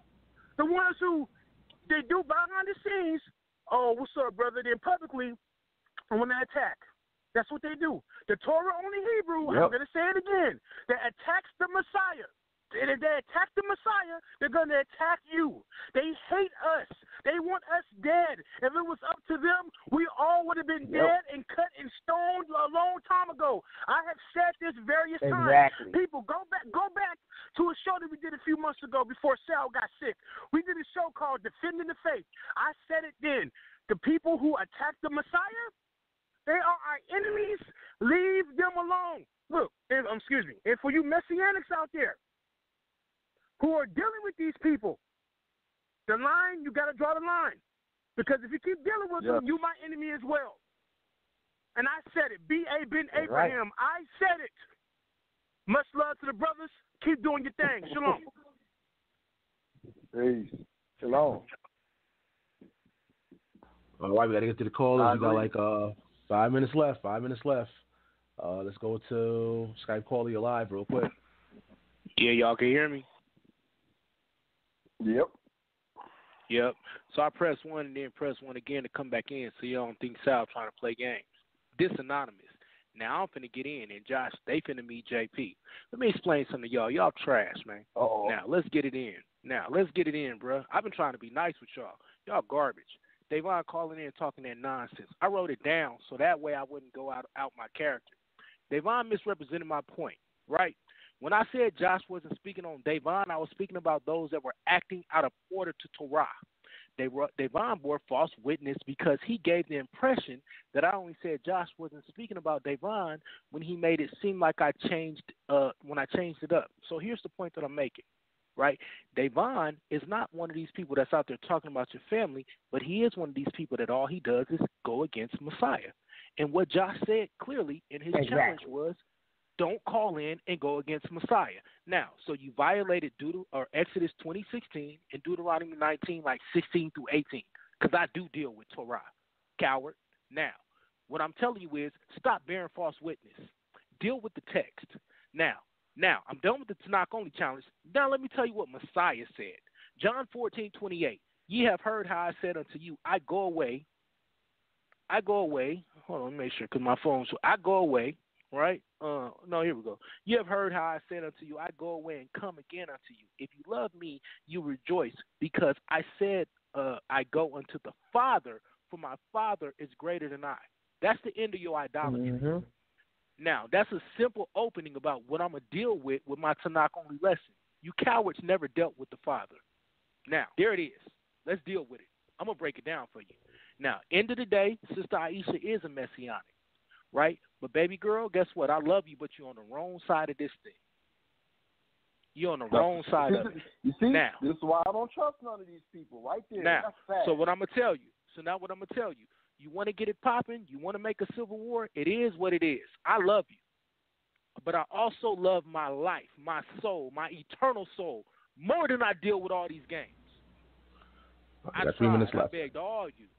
I got 30 seconds. I begged all you to stop playing games. Now, it is what it is. You don't like it, go kick rocks. I'm not finna play games about the Most High's anointed. You don't like it, once again, my address is 555 Debate Talk for you. Come holler at me. Shalom, family. You did what you need to do tonight, Josh. I'm not playing games with y'all no more. You know where to find me. Peace. All right, it's only about 2 minutes left. We still got callers, but whatever you want to do, Josh, let me know. It's only 2 minutes left, though.